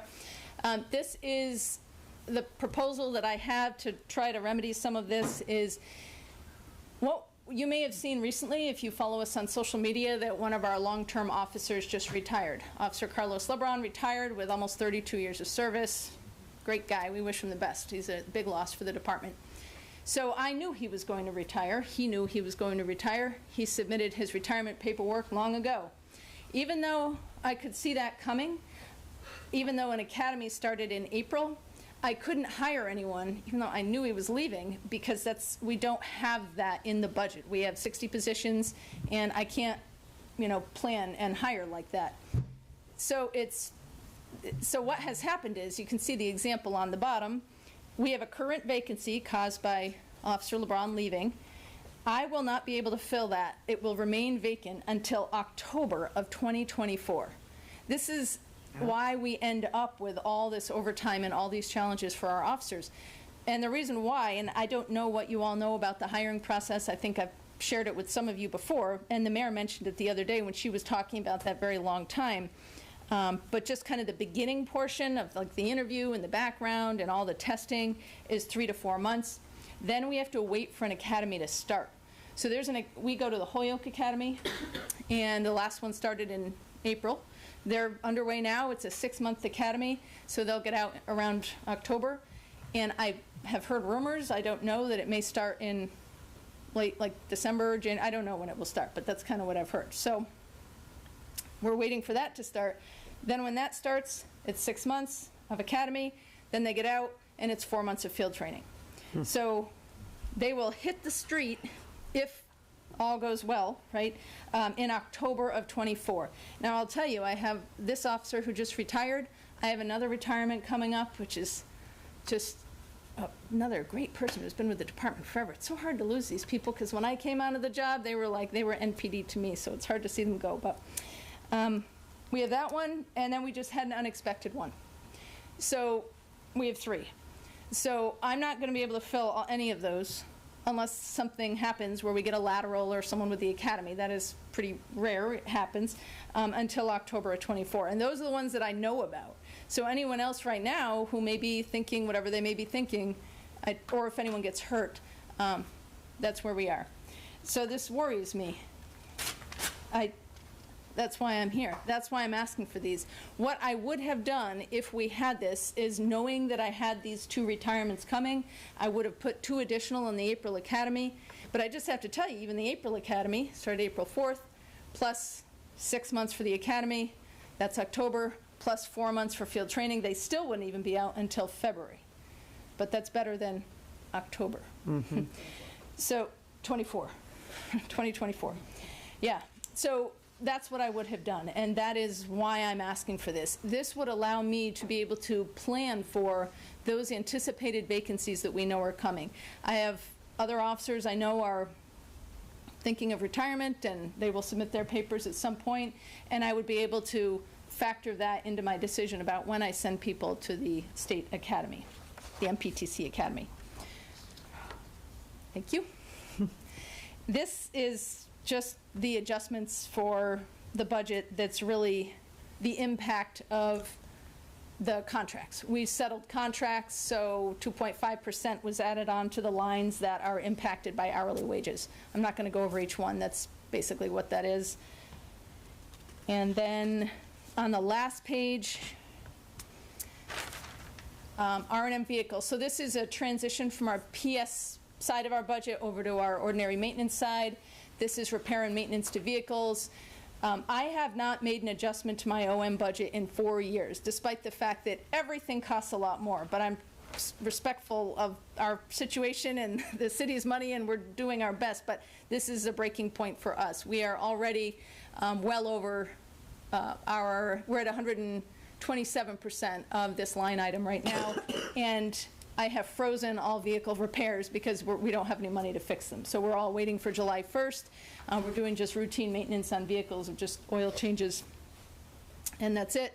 And we're waiting for July 1st to get our vehicles that need repaired because we're already over budget. So it's not, we can't make it anymore. Everything's expensive. So that's the only change to the OM budget. I don't have anything in an OOM budget that has historically been vehicles, but vehicles are not on there this year because they were through the CIP. So that is an overview of my budget.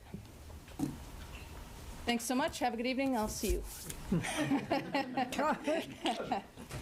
Happy to answer any questions, of course. I know that was a lot, but there's a lot to say about the budget. Thank you, Chief. Let's see, Finance Committee. Yes. Actually, Councilor Nash goes a little faster. Yes, he is. No, usually you are, but must have had coffee today. So, thank you, Chief, for that presentation. So, student officers, you hire a student officer. What is it they're doing? You know, let's say there's no academy yet. What is it they're doing between the hire date and the academy, and also, you know, between the time, there's those times when they're not ready to be out on duty? Yes, thank you. So you remember that little orange part, and I talked about the community service officers, the one thing we added to kind of help us with recruiting. If it works for that candidate, and if they want it, and if the academy isn't going to start for a little while, then we may hire them as community service officers. So we have them in-house at the desk. They read all of our policies. They get accustomed to our internal software system. They learn the radio. They kind of get to know the job a little bit. And as I said, we get to know them. We don't do that with everybody, though. It just kind of depends on whether or not we think they can be, if it works for them, if it's a value to our agency. We don't want them in that job for too long, because honestly, after a certain amount, then they kind of get it and they're ready to go to the academy. So, you know, maybe a month or two before an academy starts, we might be able to bring someone on that way. If not, I would just use this to just wait for the academy to start and use it for them to be student officers in the academy. Okay. Counselor? Yes, thank you, Chief, for being here. On the three, you have 3 vacancies here, and you're looking at 3 students, apparently, correct? I have 3 they're just called student officers. They're not like college students or anything. No, I know that. Okay, yep. Okay, my question is this going to increase your budget by having these student officers? Yes. Yep, they're about $55,000 per officer, so it would increase it by 3 times 100 by 55, which I think I have that number written there, which is like 156. Okay. Thank you. Yep.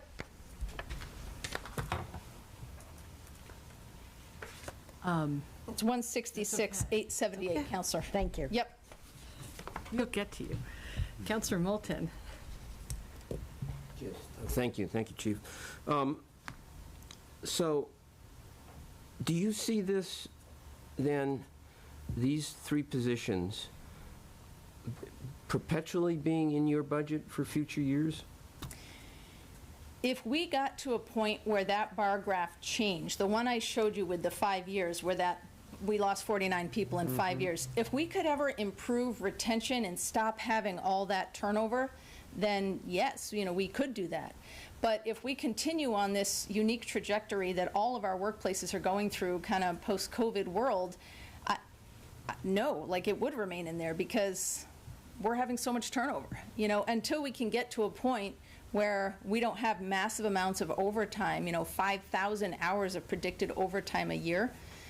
That is when we would relook at it if we were able to improve those. But as long as we continue to have high turnover and people leaving, then it would remain. Because the hiring process is so long from day one to when they get in the department. Yes, I understand that. I guess I asked the question because the 3 student officers matches the 3 retirements that you know of at this moment. So that is a way of getting new officers in the pipeline earlier than otherwise you might be able to. So my question, and I think you answered by saying that if at some point in the future the turnover decline, that those positions then might no longer be necessary. Is that correct? Because that would impact our overtime, and yes, they would no longer be necessary. Okay. Yep. I didn't, just to be clear though, I didn't base the 3 student officers on these 3 retirements. That just happens to match up. I based it on the massive amount of overtime hours. So those overtime hours that I presented, the over 5,000 hours, that's really what I based that on. It just so happens that we have 3 people retiring. Okay. Okay. Let's see. I'll go and then we'll talk to the other counselors. Yeah, I have a couple of questions. I'm still not clear what a student officer is. So, and then you said there's a community service officer. I mean, are these supervised? So I'm not clear why they speed the process up, because they still have to go through the academy, right? Mm-hmm. A student officer is someone who is going to the police academy. Okay. So they're non-sworn, just civilians. Okay. They're students. They're learning. They're going to the police academy. So that's what that is. Right. But but they can't do the work of the officer that you're paying the overtime to. No, but in theory, they will graduate from the academy and get out faster, and then they would be able to do that work, because at that point, when one person retires, they would move into that vacant police officer position. Okay. And and they so it's faster because they're already enrolled? Yes. Okay. So the 3 we have now, in the example I gave, like, they would have already been in the academy. So those 3 student officers that are just civilians attending a police academy would graduate in October and be ready to work in February of '24. Right. So, yep. But I guess I'm still not clear. I mean, they could just leave at any time. Mm-hmm. I'm not clear how you're retaining them any better, more effectively than just waiting for other students to come out of the academy. Because it's the idea that because you're giving them a job, I mean, are they stating that they want jobs here and then you're giving them a job here, and the idea is that they will then stay, I guess I don't know the difference between that and just getting the academy, because they're not doing the work and they can leave at any time. They're full-time employees that we've put through the whole hiring process, all those things that I mentioned, the tests and the interviews and all this. So they're being hired to eventually be police officers, but they enter into the academy as student officers. Is that like a contract? I mean, I guess a question would be, why do you think these student officers won't follow the same trend of turnover of, I mean, we're probably talking young, inexperienced folks. Why do we think that they're not just going to add to the folks who are turning over, and is it in their contract they have to, stay on, or? I have no reason to believe that they're any more likely to stay than any other member of NPD. I mean, we have high turnover, so we had a candidate make it all the way through all this, 6 months of academy, 4 months of field training, last day of field training resigned, right? That was a 14 or 16-month investment, whatever it was. I can't predict that with people that are coming in. Right. All I can do is tell my officers we're trying to hire people so that when when people retire or leave, that we have people to help us on the way. It just takes so long. But I don't know that their retention rate would be any more or worse than anyone else. This is just how we send people to the academy. Right. I mean, that sounds incredibly frustrating. I just don't, I mean, especially if they're young people, I think their turnover rate might, they might So the idea is you're just trying to add more so the idea isn't that they're not going to turn over at a lower rate.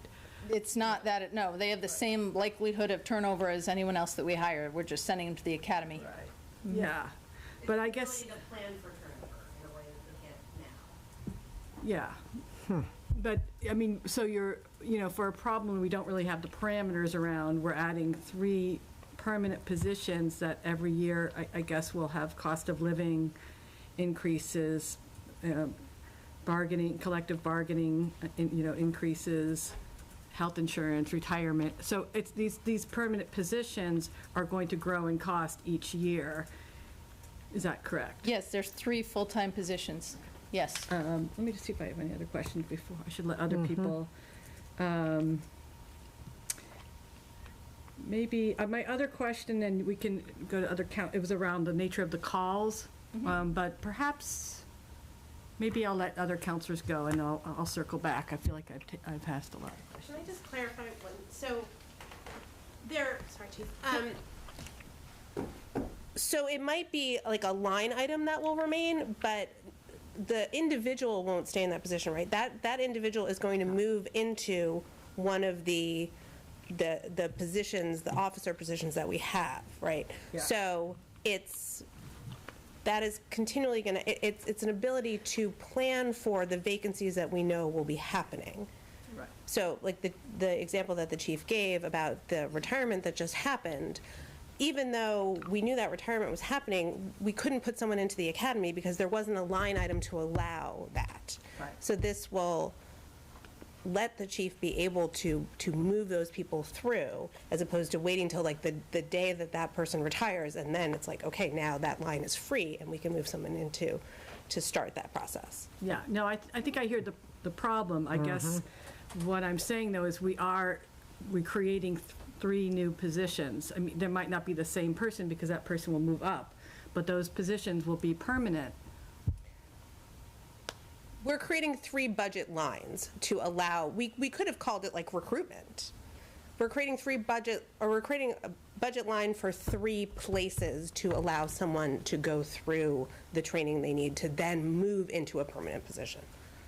But they're staff. I mean, it's Right. They're salaries. They're not. They are salaries as they go through the academy, but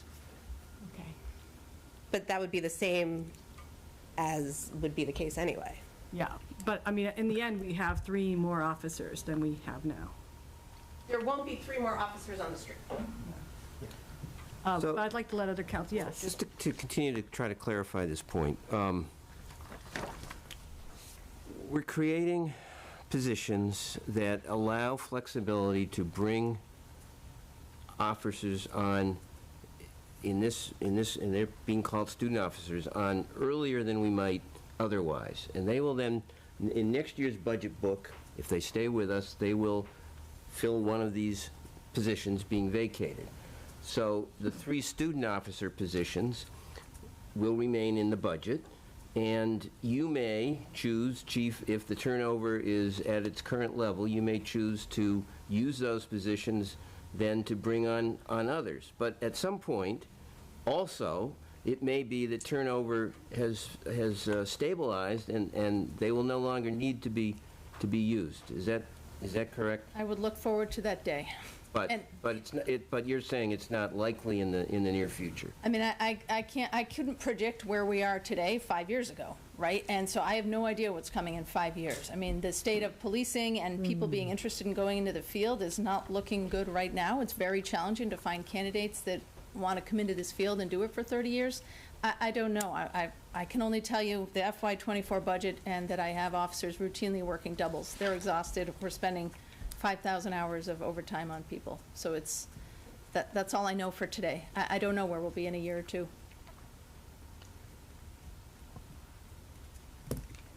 I have a couple more questions, but I'd like to let other counselors ask their questions. I mean, I have questions, but I'm happy to wait if the Finance Committee, if you want to continue. I thought of one, just, is there other communities that have used this for the similar problem? Is that what or did you I just come up don't with know one? how they're hiring. I mean, this is providing I'm not sure on that, actually. I don't know how they're handling it. I know every community is struggling. People are using different things like the hiring bonuses that I mentioned, or, I don't know. There's a lot of different strategies being tried across our country on how to get people into policing and to keep, enough people working to handle the calls. Right. I did want to ask about the nature of calls because it wasn't broken down, and we have the community care task force able to take calls starting in 4 months, and so their whole purpose was to take the burden of some of those calls from you. So I guess I'm trying to match up the calls you're saying, the percentage of calls you're saying you're not able to get to, and the fact that we've funded, in a year that we have a very tight budget, we funded a division to take care of some of those, and why we're not waiting a year until that's up and running. I guess because we've already waited years and the officers are burnt out. And what we have right now is we're all excited, I think, to have another response option out there. Our officers are looking forward to it. We're really excited to partner with folks who can help people who are in some really difficult situations out on the street. And hopefully, I would love to see, and this is all the discussions we've had around DCC, is to provide services to people so that the number of calls don't come in and are really high utilizers that are calling us all the time because they're in crisis or having medical emergencies because of the conditions that they're in, that those would reduce. But we won't know those numbers until next year. And, Commissioner O'Leary spoke about, yes, in September, that they hope to have people handling calls. We're excited about that. I don't know what calls those will be. We don't know that yet. And I just want to be clear that even if people are taking some of the calls, which we're looking forward to, that is great. That should happen in September. We still have calls that are going to require the number of police officers that we have. With 5 people on, that can handle a domestic and a car accident, and that's it, you're out of officers. So it's not like if you have, say, DCC is able to handle 5,000 calls. I don't know, I'm just throwing that out. I have no idea what the number will be. That doesn't mean that then we would be able to reduce by whatever the equivalent number of, percentage that would be for our department. There are some calls that by policy require multiple officers to go. In the summertime, we are very busy.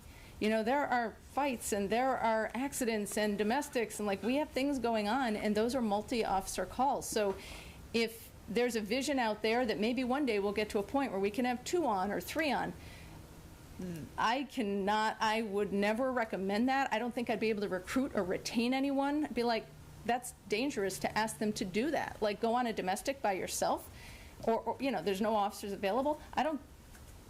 And it doesn't provide the service that I believe the community expects when they call us. So I am excited about them handling some of the calls without let's do it. We're excited about it, but we don't have the data yet for how that might impact our work. We have a ways to go before we get there. And I think, next year we would be kind of looking at that and seeing how'd we do? What calls are they taking? What percentage? How are we doing with the calls we're not getting to? But we won't know that until FY2025. Right. Yeah. That makes sense. But by next year, these 3 positions will be the norm in the budget. And, I guess that's what I was thinking about. But the calls, well, I'm gonna open it up to other counselors. Yes. I keep looking at you. I don't know. Well, I did raise my hand a while ago, and then, I know. but I'm not on the finance committee, so Yeah. thank you. Yeah, I'm gonna. And thank you, Chief, for that presentation and that information. And a couple of questions for you. One, when there is overtime and, I'm thinking about, okay, so you have a certain number of officers budgeted. Somebody retires, now you have this vacancy. Officers are being held over. Is that overtime included in your budget, or is it the kind of mandatory overtime that you're then coming back to council for a transfer, a financial transfer, because it's going to be paid to get the coverage kind of no matter what? We're way over our overtime budget, so we can pull it if we have a vacancy. So we may, say we have a vacant position, our overtime is at 140 or 160%, then we may just be able to use money from the leftover vacancies. So that's kind of how we're working now. So I don't anticipate having to come back to council and ask for all the money that we went over on overtime because we've carried vacancies. Okay. Right, thank you. And so, and I'm just trying to make sure that I'm understanding exactly where these student officers are falling into it, and I think I'm getting there. But the idea, right, if there are student officers, and it is increasing the number of positions on the budget, the number of lines, and yet we understand that during the year, these lines that right now are full, many of them will actually have vacancy during the year. So the idea of the student officers is that it would reduce the amount of time that there is a vacancy, which would then, in turn, if all is going according to plan, reduce the amount of overtime that the department is spending, right? And so it's increasing like the sort of amount of green space on the budget book, but hopefully is... It's my green bar graph. That's your green bar graph. Oh, no, I'm excited when you here. Sorry, not your bar that's graph. okay. I appreciated it.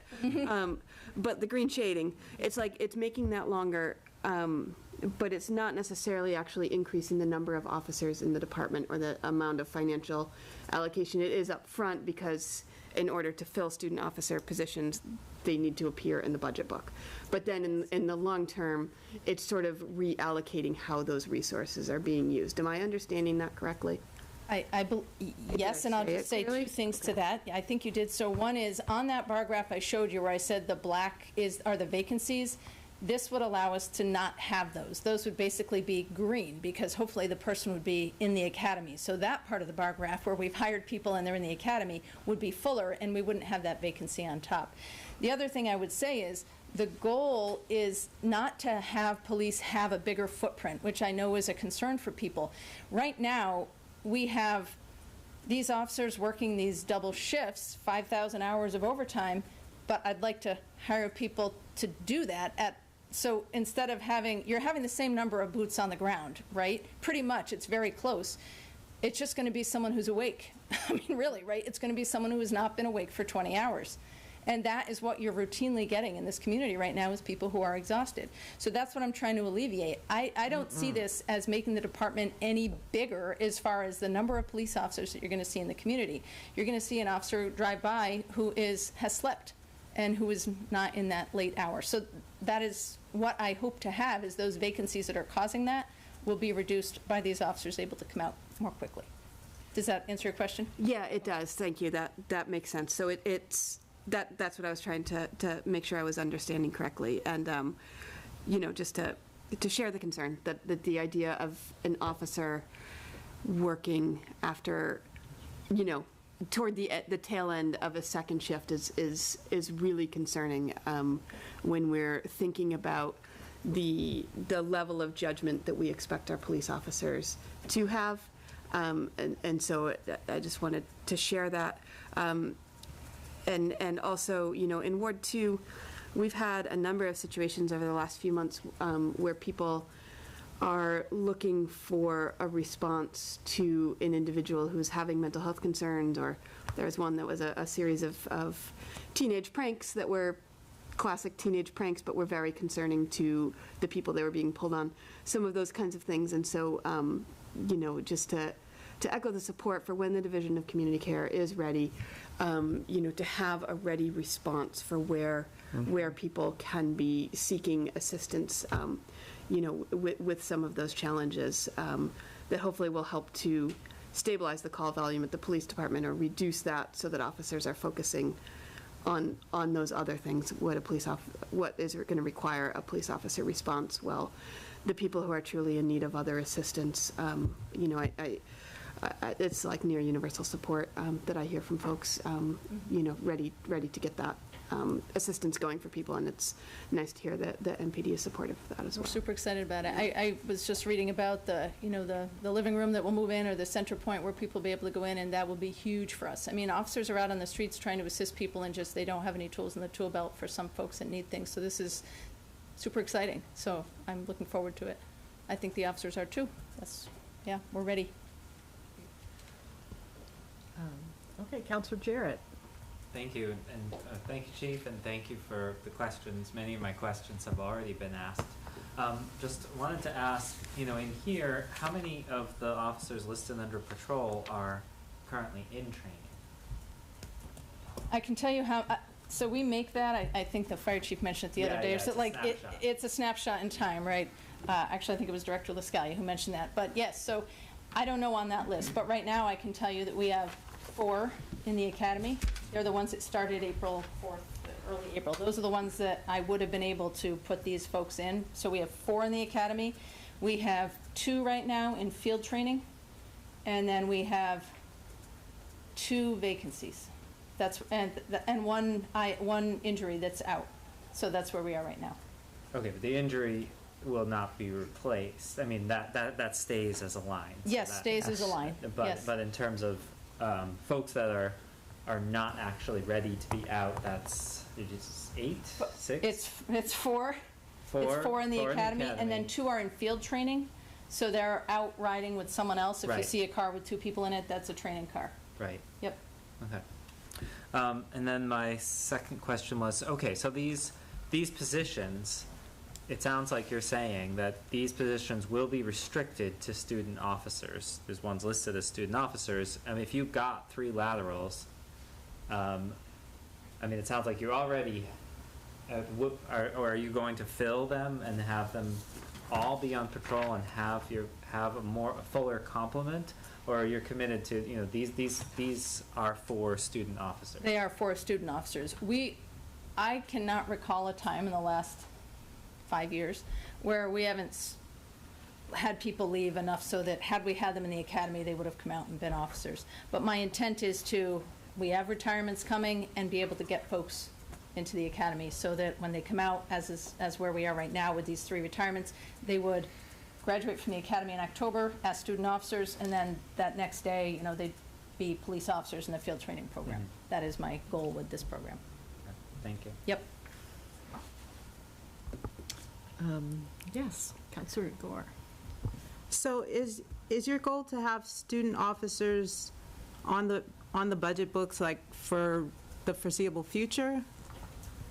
So I am just basing it on overtime. If we can get the overtime down to a more manageable amount where officers are not being held over on doubles all the time, right, and it's more under control, then I would reevaluate it at that time. But at this point, I just don't feel like we have good working conditions for these officers who are in this position. And how many is like a full staff for the police department, like for the officers? 60. is 60. How many police officers we have, and that includes me, right? It's every sworn member of the department. And that's just our sworn officers, so we have some professional staff as well. Does that include the student officers, or are they extra? So right now, in the current budget we're in, yes, it includes officers that are away at the academy. But in this proposed budget, no, this would be 60 sworn officers and then 3 student officers. Oh, okay. So you're adding the 3 student officers? Yes, yes. Okay. And I had a question about calls. So can you tell before you go on a call if it's a mental health call or not? Like, do you know, I mean, is there any way to tell? So sometimes when people call, they say that. They say, I'm feeling suicidal, or maybe someone else calls for a friend and they're worried about them because they believe they're in crisis, or they may say, we need an ambulance, so sometimes. But no, not all the time. Sometimes we may go to a call that comes in as a disturbance or something else, and then when we get there, we see what's going on, and then we can have a co-responder come as well. Mm-hmm. Yep. And how do you anticipate working with the Department of Community Care with those type of calls, if you don't know ahead of time if they're like mental health calls or not? I don't know that yet, actually. I think how calls are going to be sent to different resources, I don't have an answer for that yet. I think that's still being developed, and we're close to getting there. It's not we're working with the Division of Community Care, so we will sit down and have meetings and talk about which calls can be diverted, but I don't know that yet. Okay, thank you. Yep. Counselors, any other counselors? Counselor Nash. Thank you. So Chief, so I reviewed the Policing Review Commission report earlier today, and the term footprint comes up twice in it, and it's a little bit confusing, because is the footprint the number of officers, or is the footprint the range of calls and the types of services that the police department is providing? And one of the things that's really clear in the report is that there's calls out there that both the police department and the broader community agree should not be going to police officers, because that's why we created a whole other department. And but this idea of the footprint for what you're proposing, it's not expanding. It is the same. It's always going to be the same number of officers. The problem is that due to all of those factors that you mentioned, the number of officers available is not always there, and it needs to be fed with new officers so that we can fulfill having the full footprint of the NPD out there. So that, like you're saying, to have 5 officers on a shift, that by having these positions, that's possible, the student officers. It allows you to feed into having new officers come along so that you can actually do the job that we're asking you to do. Is that a fair assessment? I believe it is. I mean, my interpretation of the footprint and listening to all the public comment and reading the report from the NPRC is that, yes, it's about narrowing the calls that sworn personnel are going on so that other responders may assist folks in our community who would benefit from another service. So I see our footprint getting smaller in September, when these other calls, whatever they may be, I'm not sure yet, will shrink that we're going on. And we will be going on calls that I guess what we would all consider maybe more like police specific, like these things that we know that police officers usually go on. And eliminating some of these that honestly we've just kind of taken up over the years because there was no one else to do it. I mean, that is really kind of how police officers' duties expanded over time. So that is how I think our footprint will shrink. This plan, I don't think, has any impact on that, because the footprint's going to shrink as the DCC takes on calls, right? In my vision of the DCC, I believe that we'll see that. And as far as having more policing, I don't see this doing that either. I really, with 5,000 hours here, I really believe that we're just talking about having officers that are fresh, that are well rested and not on doubles. That's what this is. A full-time position is about 2,000 hours, 2,080. And we're talking about over 5,000 hours of shift work here. So that's just having those officers work these shifts that are already being worked. So they're replacing the tired one with an awake one. Thank you.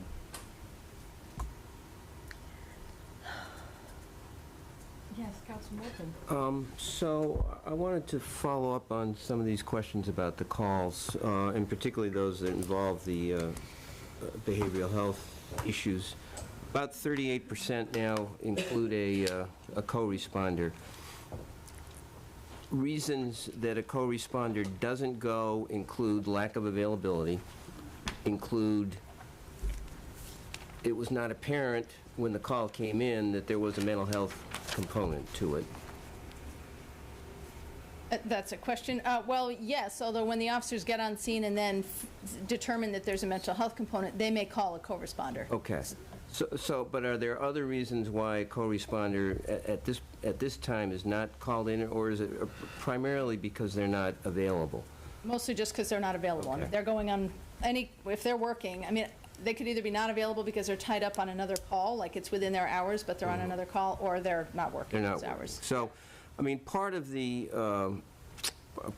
goal here then is to have the DCC working hours that are going to expand the availability of in their case of their community responders, so that they're available at times perhaps where now your co-responders are not available.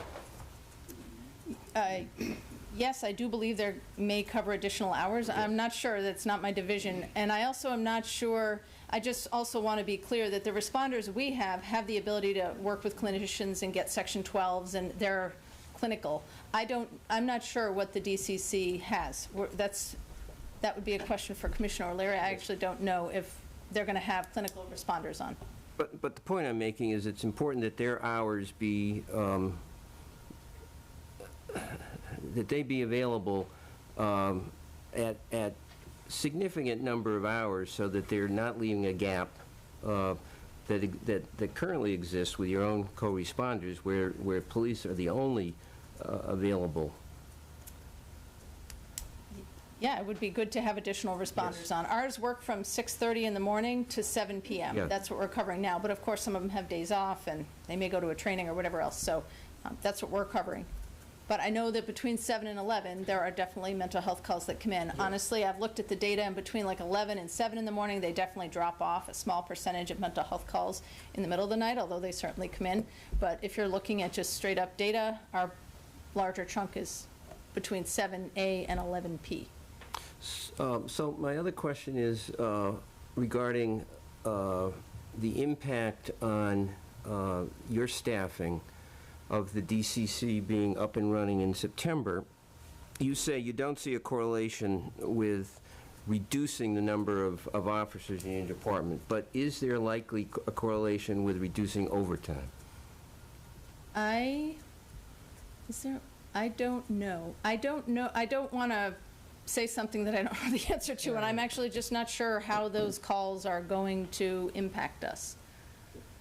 And actually, I mean, we're just covering basic minimum patrol levels, so it's not really call related, right?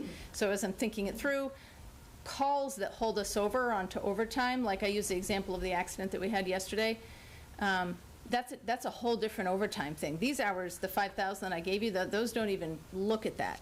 So I suppose it's possible that it could have an impact on the holdover overtime, or the overtime that's unexpected based on calls. It could conceivably have an impact there, but it should not impact just regular old patrol overtime, because that's just us trying to have our shift minimum filled. Thanks. Yes, Chief. On the student officers, are there any other cities that have this program also that you're suggesting? Yeah, I don't know that answer, actually. I know a lot of people are doing creative things with hiring, so they're bringing in things like I mentioned, the community service officers, which is a little bit similar. They're hiring civilians before they're ready to send them to the academy. I've seen those programs, but I don't have a lot of knowledge, like in this area, how people are trying to address these challenges. Okay. My reasons for asking that is because with the police department, Chief Sinkowitz and right down the line, I've never seen such a thing as a student officer being replaced. That's why I was asking if other cities, if you knew that they also have this program. I mean, we're really just doing planning hiring. You know, this is that's what this is. And other cities may already be doing that. All they're doing is anticipatory hiring, right? We see a vacancy coming and we're hiring now. They may be doing that. I don't know if they're using the term student officer. I'm not sure. Okay. I can't speak to that. Thank you. Yep. Any other counselor questions? Okay, so we've got members of the public on remotely here. Is there a member of the public in person that would like to speak before I'll try to switch back and forth with our online members? No. Yeah, sure. And again, just, we're going to compile questions, right, and then shoot them back later after we streamline them. One administrative question, is it possible to see this slide again about how many don't finish the academy? Or can someone, that's just a personal request. I'm curious about the hiring bonuses that other places are doing and what we might know about that, like who might be doing that, and if we know how much, and if we considered that as an option that might be more cost effective and quicker. I'm also wondering about the calls that by policy require multiple people. I'm wondering whose policy that is, and if talking with the DCC is going to enable possibly reviewing some of that. Maybe some of those co-responders could result in a change of policy. And I'm also wondering when those conversations with DCC are supposed to, or planned to take place to start looking at this, what the collaboration might be and what kinds of calls might go where. And then finally, I'm just wondering about patrol numbers. We talked a lot about call numbers, but I'm wondering if we have any data on the kinds of problems that are addressed and solved on patrol, sort of what happens during those hours. Sorry, that's so many questions. Thank you, Waverly. Luckily, we have a former newspaper man on it. Okay, so I'm going to go someone online. First in the queue online, I see Jada. Let me unmute you. Okay, you're unmuted, Jada. And just please state your city, if you will, even though we know who you are probably. Hello, everyone. My name is Joella Jada Tarbudden, and I am in Northampton, and I should say I'm from Walter Salvo House Public Housing. And I apologize, I came onto this meeting late, so you're probably gonna, questions are just coming out, and I was writing them all down because you shared a whole lot. Firstly, I just want to say, you cops have been doing some absolutely wonderful job here at the Salvo House and Public House. I can't speak to the other houses because I don't get to see them, but I mean, it's like you're there, and you have this counselor coming. I mean, I see that, so it's, kudos to you for that. But I have to tell you, I'm actually shocked when you're telling me about the overtime and all that, because you don't have community policing anymore, so I'd probably know a little bit more about what's going on. But I'm really shocked. I mean, I can just remember, like right now, I'm halfway asleep from just meeting with folks today, and I don't even can you imagine all the stuff you have to think of and all that? So I'm hoping that we don't have tired cops out there. And I guess some of the questions I wanted to ask you, I'm a little confused. I used to be a teacher in Springfield, and I remember officers would say, well, I'm working the dog pound. And I was like, really, with dogs? And that was like, no, when school's out, they work overnight shifts. So they were like, oh, I can't wait to get back on the patrol. So I'm just thinking about that when you're saying you're trying to get also, but that's pre-COVID. So things probably have changed tremendously. I'm sure it has been. But when you're saying students, are you paying for the academy, and is the police station a work study status? Because if you are, isn't that when the government pays 75%? And if that's possible, like if you paid for that, pay for the school, and then say, you won't give me 3 hours, 3 years. You don't leave after we pay for that. If so, pay me back for what it would cost. So I'm just thinking about in those terms. And I just wanted to say also, yeah.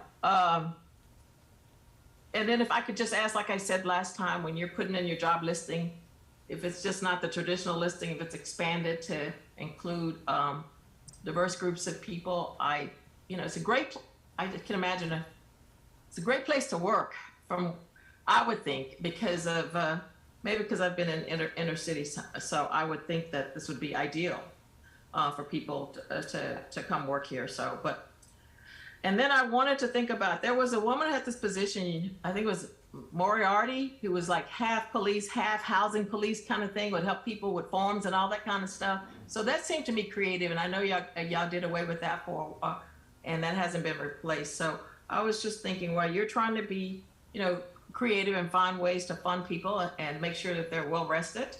I think that's vital. Because somebody said, if you're driving while you're, who hit me? If you're driving while you're sleeping, that's worse than driving almost when you're drunk. Don't do that. All right. Yeah. Thank you. Oh, okay. Thank you, Joella. Let's see.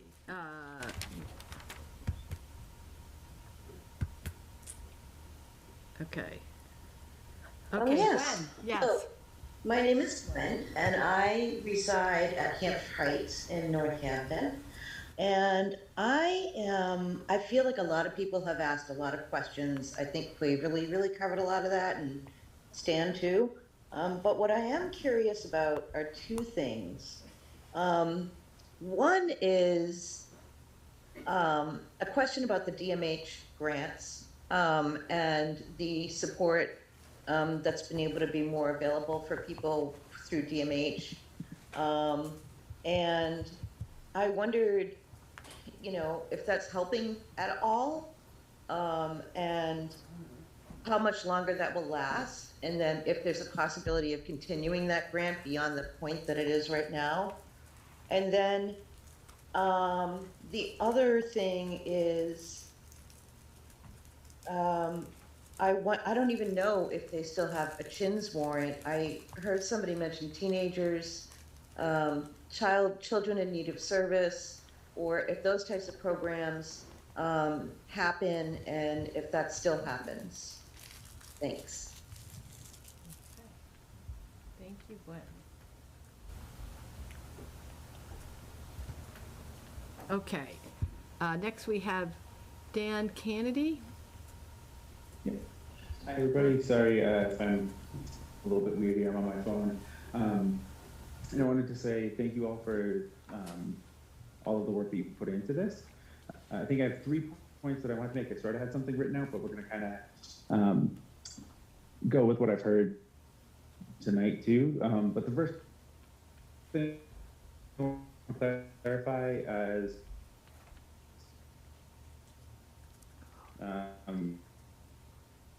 We're kind of losing you, Dan. That's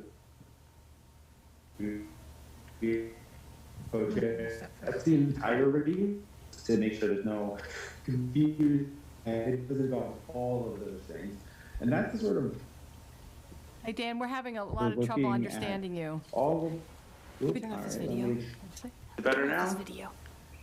Oh, Okay. maybe try to turn your video off. All right, I'll switch that up. Just so we can hear you. I mean, you look really nice tonight. I just thinking. Oh, and then we can see the cat. Okay, let's start. Should we start the timer? Yeah. We're going to start the timer over so we can hear you. Oh, okay. Really? Huh. Okay. Okay, Dan. Sorry. Try again. Start. All right. You can start now. Is that any better? Yeah, it actually seems so. Okay. So I just wanted to come here. I have some spots prepared, but I'm not sure I'm going to follow through with all of those. What I wanted to do, so thank you all. I don't know if you heard that. Our recommendation, the primary value that we upheld was that we wanted to reduce the footprint of policing.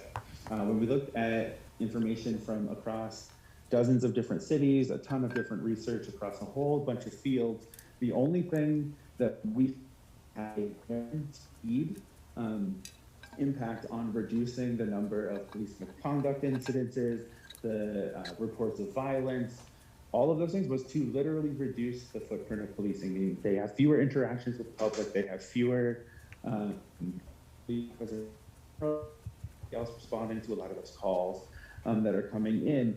Even the things that we think of maybe as traditionally needing police intervention, that we move those calls out. We take the responsibility away, but that does come, we don't have infinite money, so that does come with resources coming out of that department as well.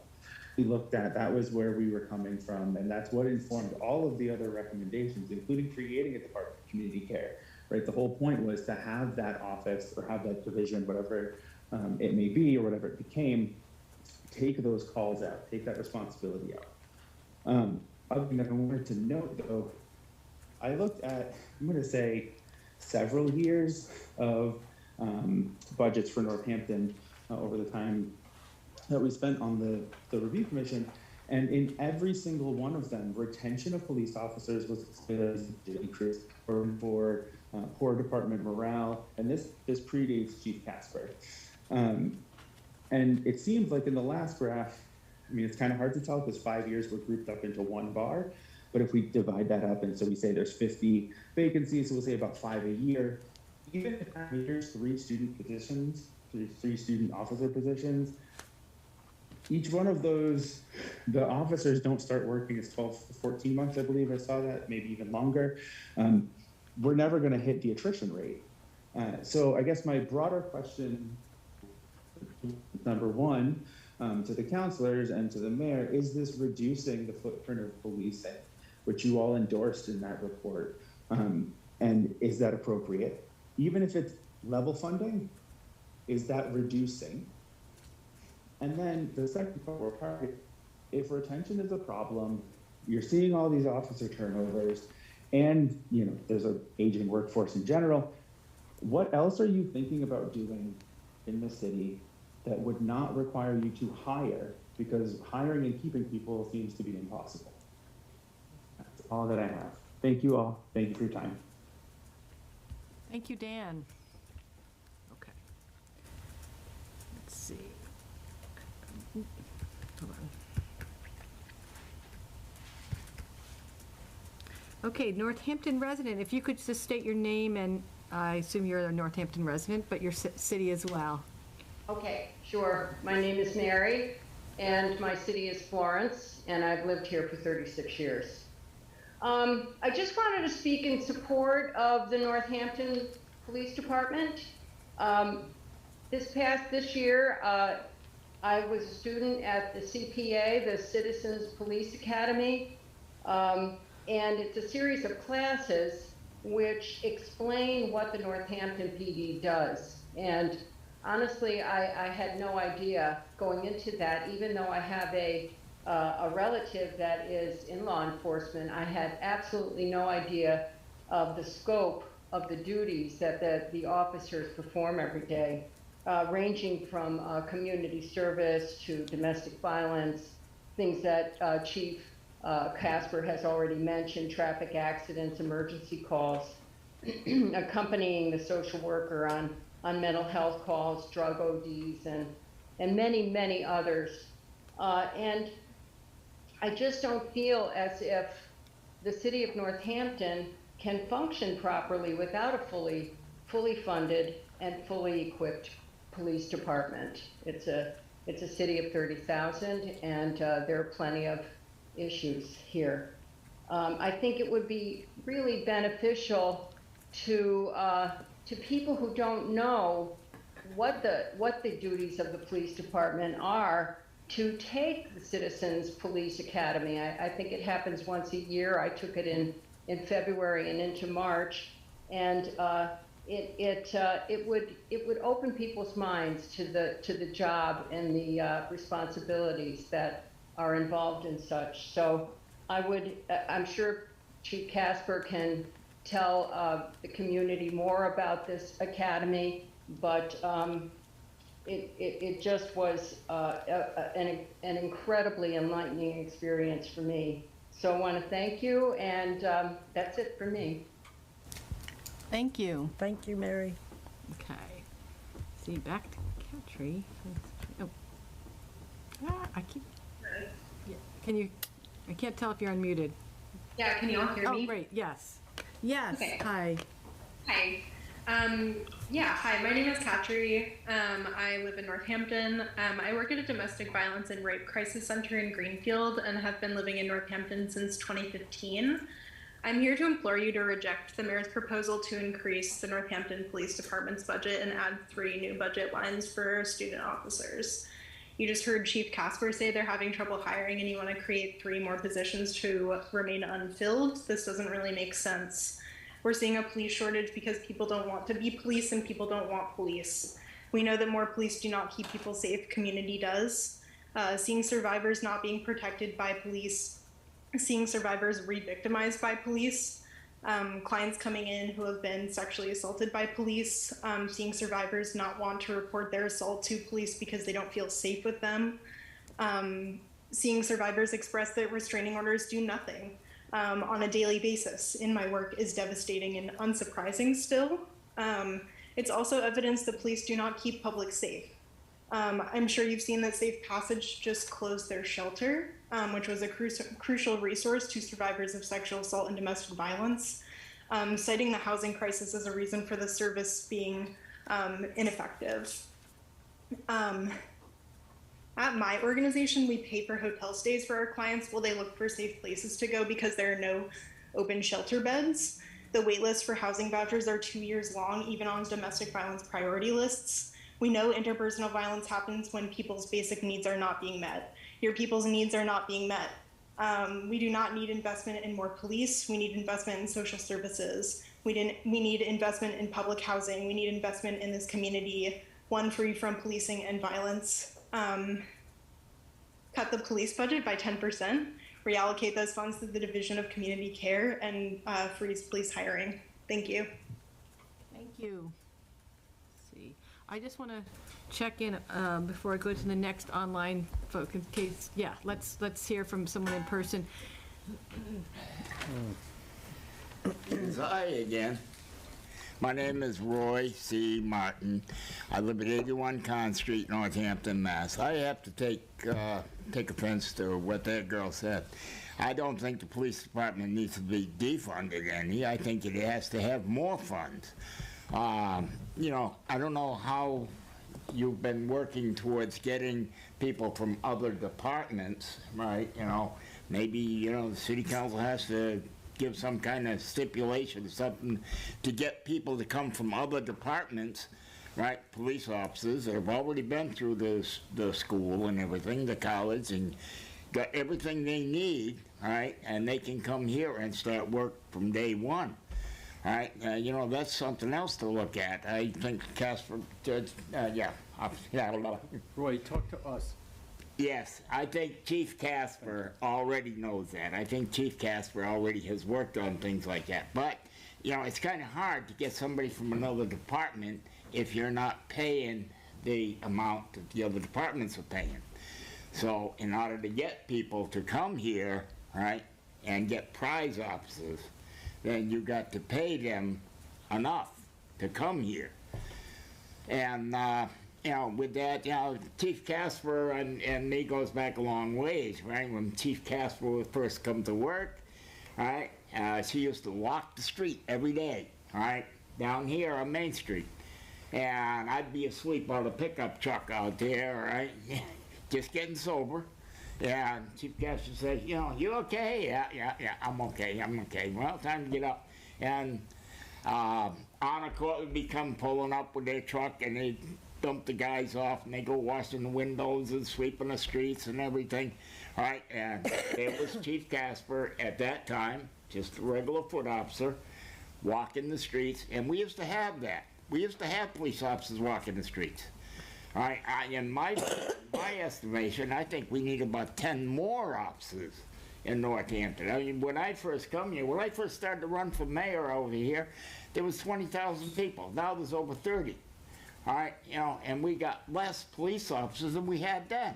All right, give them more money. Let them have enough so that they can get prime officers here, along with the ones going to school, going to college, because a lot of them going to college now, all right, and going to the academy, a lot of them are not going to last, because they're going to go out for somebody who's going to say, hey, I'll give you $10,000 to come to work for us. And then you lose them, all right? Give them something. Okay, all right, but yeah, Chief Casper is, you know, a long-time old favorite. Thank you. Thank you, Roy. Thank you, Roy. I'm going to take another in-person, since I had a few in a row online. Hi, counselors. Tonight, I'm not here to nitpick statistics or try to challenge the stronghold that policing has on public discourse about safety in our country. Frankly, all of Chief Casper's concerns stem from one simple thing. We are not reducing policing and punishment at the rates we should be. We are trying to maintain policing when policing is no longer in the interest of the people.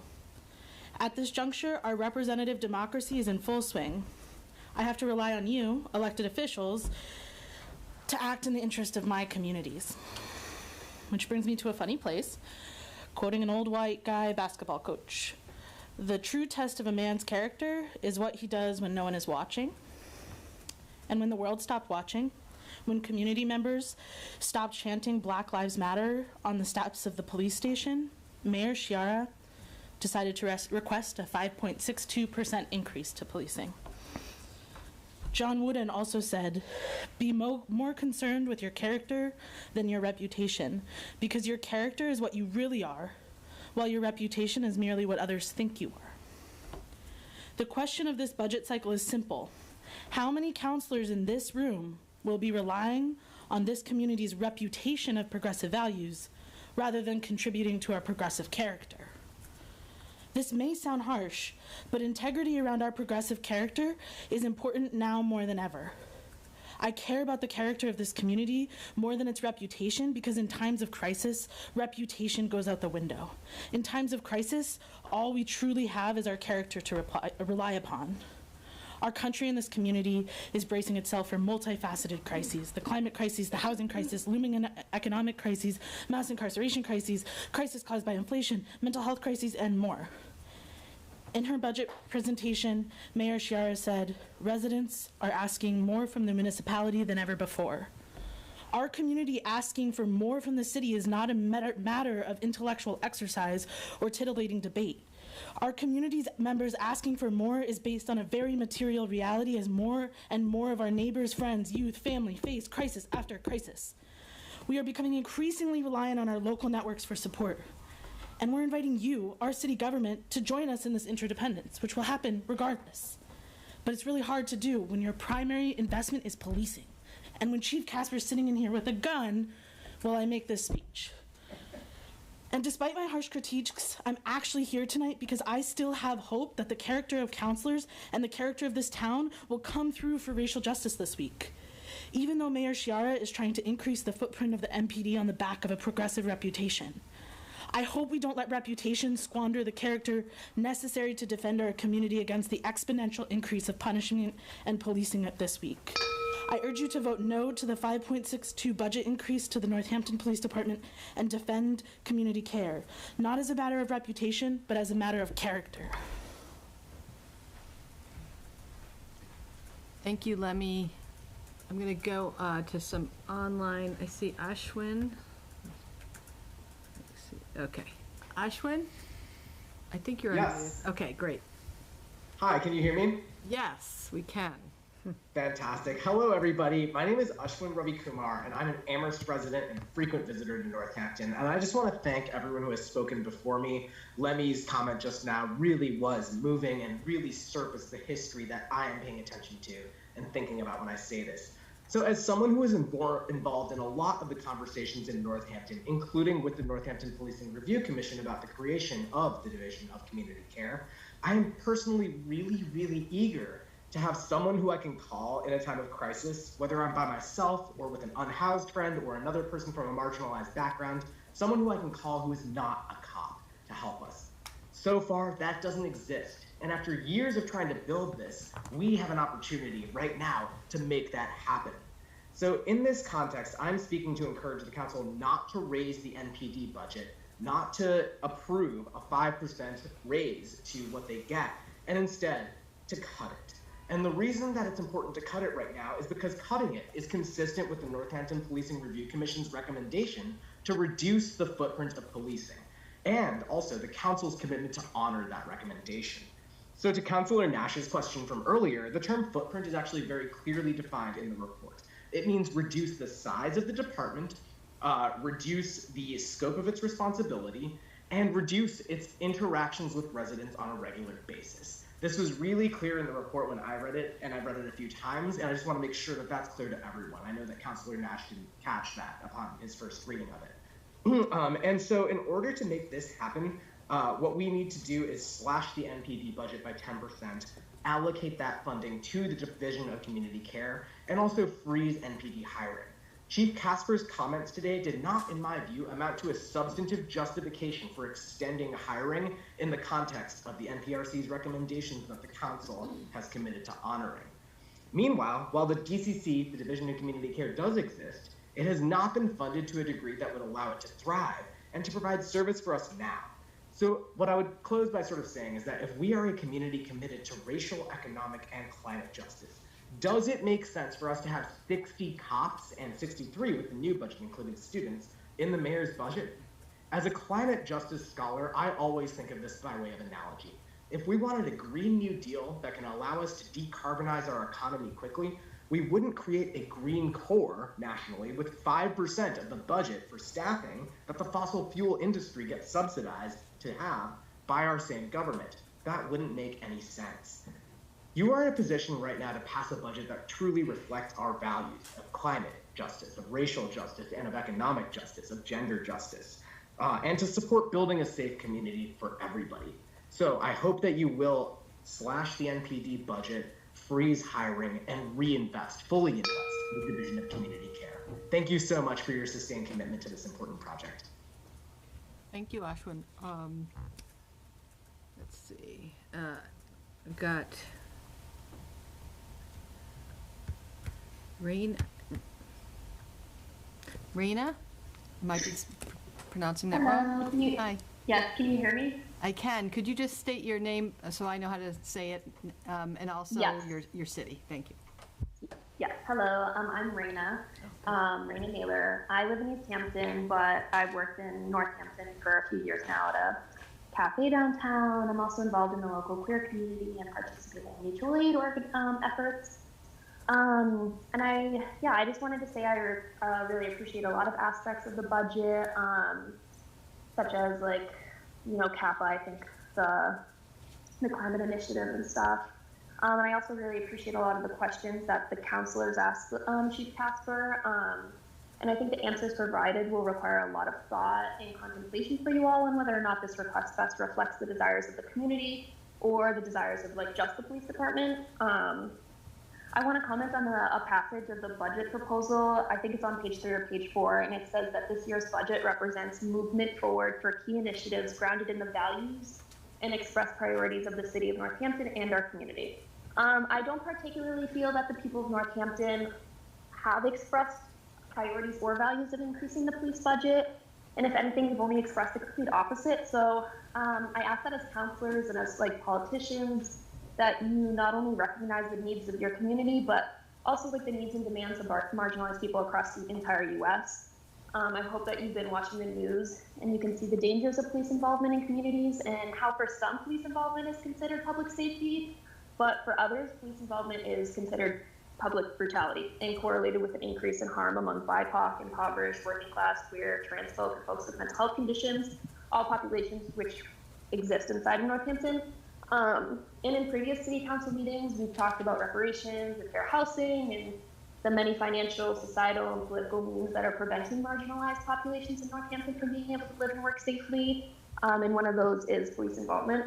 So I hope that as city councilors, you also kind of recognize your privileged role as a politician, a person in power, and extra privilege that many of you have as white politicians or white male politicians. And because you exist in these intersecting positions of power, your potential reasonings for supporting the increase in the police budget that's proposed, it could come from a perspective that many residents of Northampton do not share.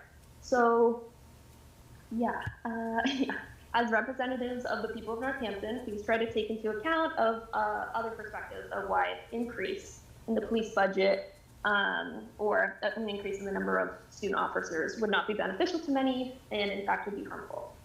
And I think there are other ways to support community care and promote community safety, and I feel like you guys have stated a few of those, and a lot of them sound really cool and really awesome, and I think the community has a lot more to share too, so I think we can do this in another way.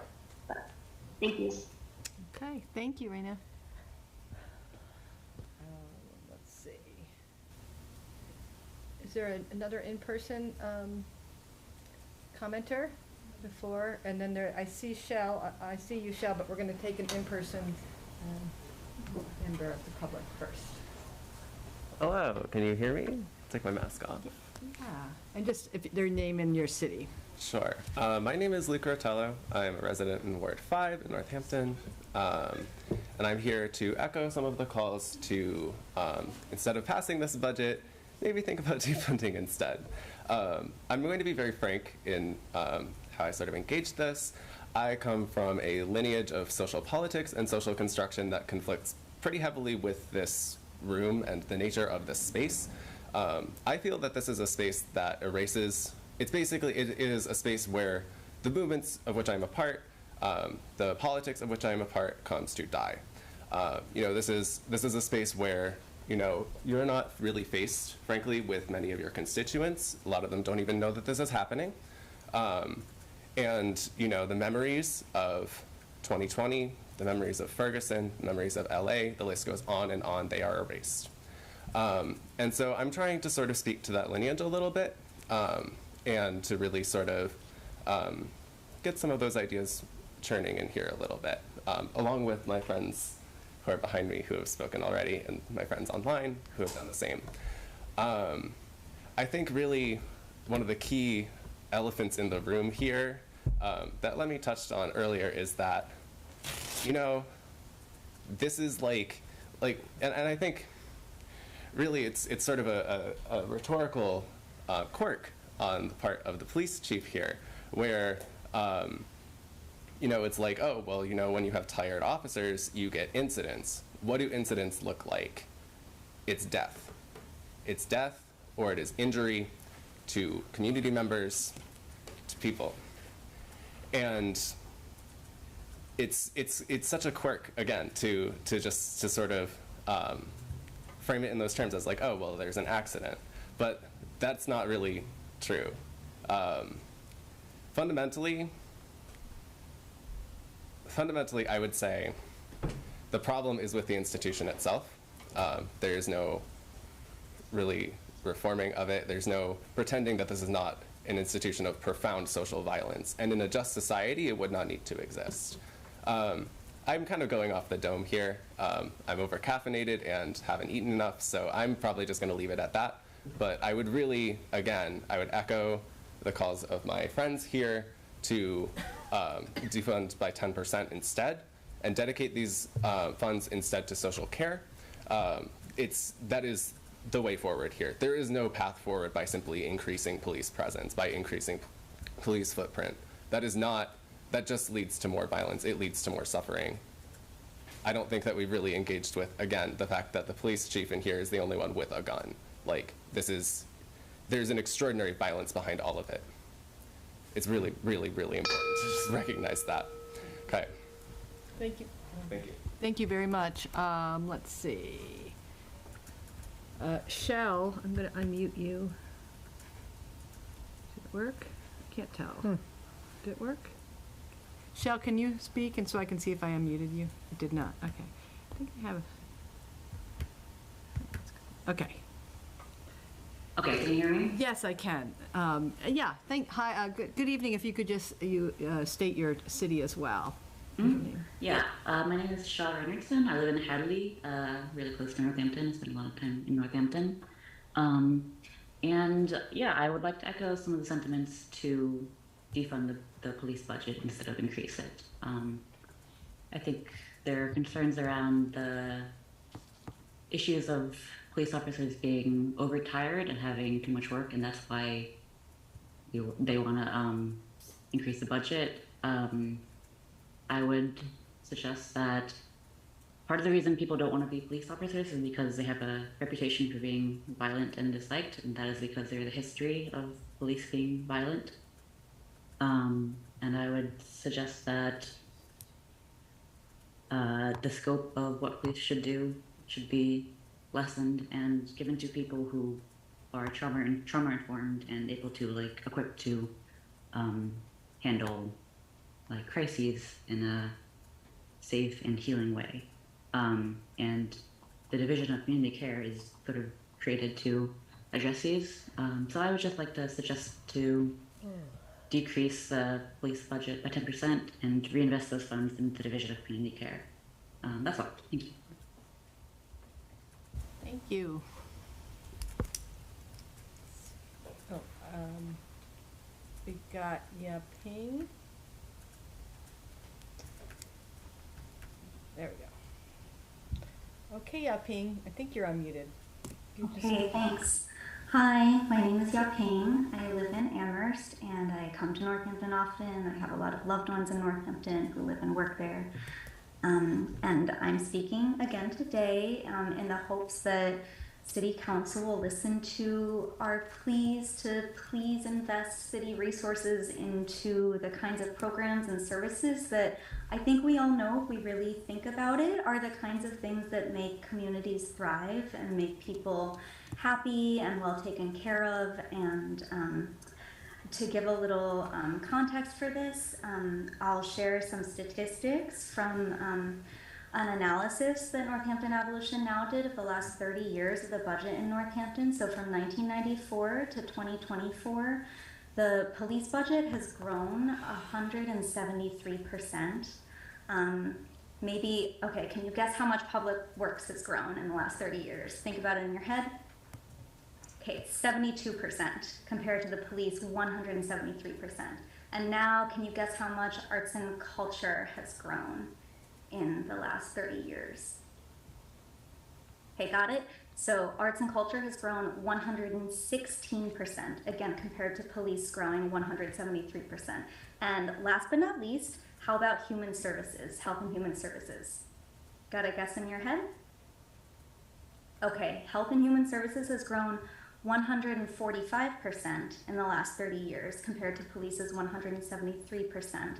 But the Health and Human Services Department is still at $2,416,297 in the current proposed budget compared to the police $6,835,289. And the Division of Community Care staff people, I think they're proposed 4 responders compared to the police 60 officers. And then to think about it another way, if police get $1, for every $1, 100 cents that police get, the Forbes Library comes in at a close second at 22 cents, close to a quarter. Health and Human Services gets 19 cents, but then within that, the Division of Community Care gets about 6 cents compared to a police dollar.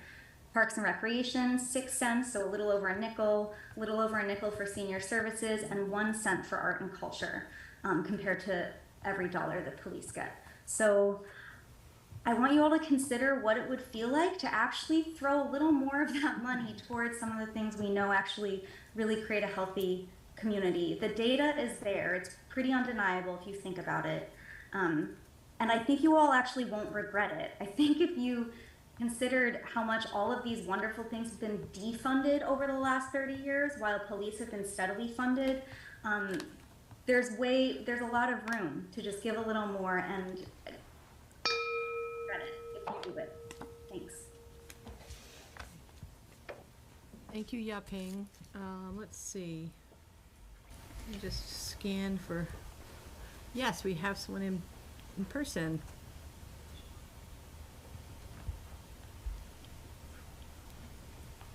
Hi. Hi. Is the timer going? Okay. It is now. Hi, my name is Skylar. I live in Ward 1. I work in Northampton, live in Northampton. I hope to have a family in Northampton. And I've been thinking a lot during this meeting about who keeps us safe and what keeps us safe. And personally, I don't feel police keep me safe. I feel safe in many other ways by my community. I've been thinking a lot this week as a preschool teacher. We're going to have a lockdown training on Thursday for if a mass shooter comes in. And a year ago was Uvalde, and police showed that they have their best interest in mind and not the communities. And I've seen that time and time again across the country, that they are pretty willing to put other people's lives in danger in order to protect their own. Yeah, and so that's one thing that's on my mind, something I'm thinking about. And the other thing I have is a direct question. I think that certain council members, I've said this before, the mayor, it's been challenging to kind of have a dialogue about this kind of stuff. And so I wonder how, following this, there's clear public outcry. People are feeling, there are mixed reactions. There are obviously people in support of the police. We've seen that. But there are a lot of people, a lot of constituents of yours that are not, that want to see other programs funded, that want to see defunding of the police or refunding the police. That's pretty interesting. Even today, I saw some eye rolls from the mayor, and pretty intense gesticulation when, she thought someone might be speaking out of turn. So my question is, how are you going to be accountable to your constituents that disagree with you? How are you going to be accountable to the people of Northampton and engage with them in a dialogue about alternatives to policing? I think you could do a lot more. Thank you. Thank you. Thank you.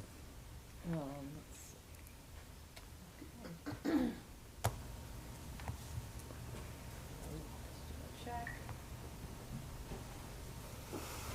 All right. I don't see any more questions, and I'd like to have Counselor Moulton, I'd like to have Counselor Moulton. Recess. Oh, yeah, sure. Yes. Thank you. I'm break friendly. I said that yesterday.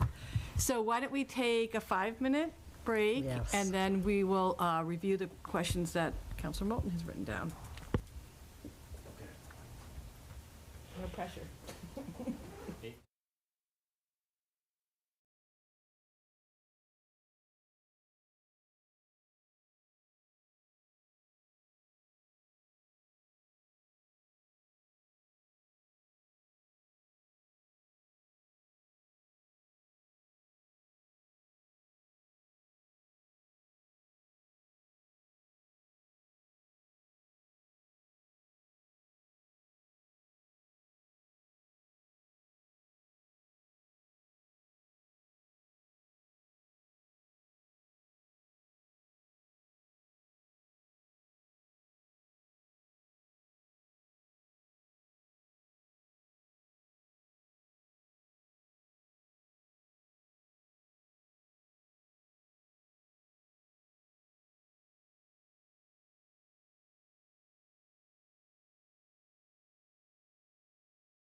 I think we're back. So we're back with the budget hearings, and we are have questions compiled. Councilor Moulton does around public comments around the Northampton Police Department. So why don't we start there, and we can just go over those with the chief. Thank you. Thank you. So I have divided these into two groups, and I think it best that we take one group at a time. One is very big picture questions and issues, and the other are more specific questions about much more kind of granular things. And I will voice these, and then Chief or the mayor can choose who wants to respond. So what I heard is questions about whether adding to the police budget, adding 3 positions aligns with one of the major overarching recommendations of the Northampton Police Review Commission, which is to reduce the footprint of police, both in terms of the size of the department and its interactions with residents. Is it consistent with the community's values to add more money to the police budget? Was consideration given to investing more money in social services, giving more money to the Department of Community Care, and diverting money from police rather than adding to the police budget for those kind of community activities that some in Northampton feel will make the community safer?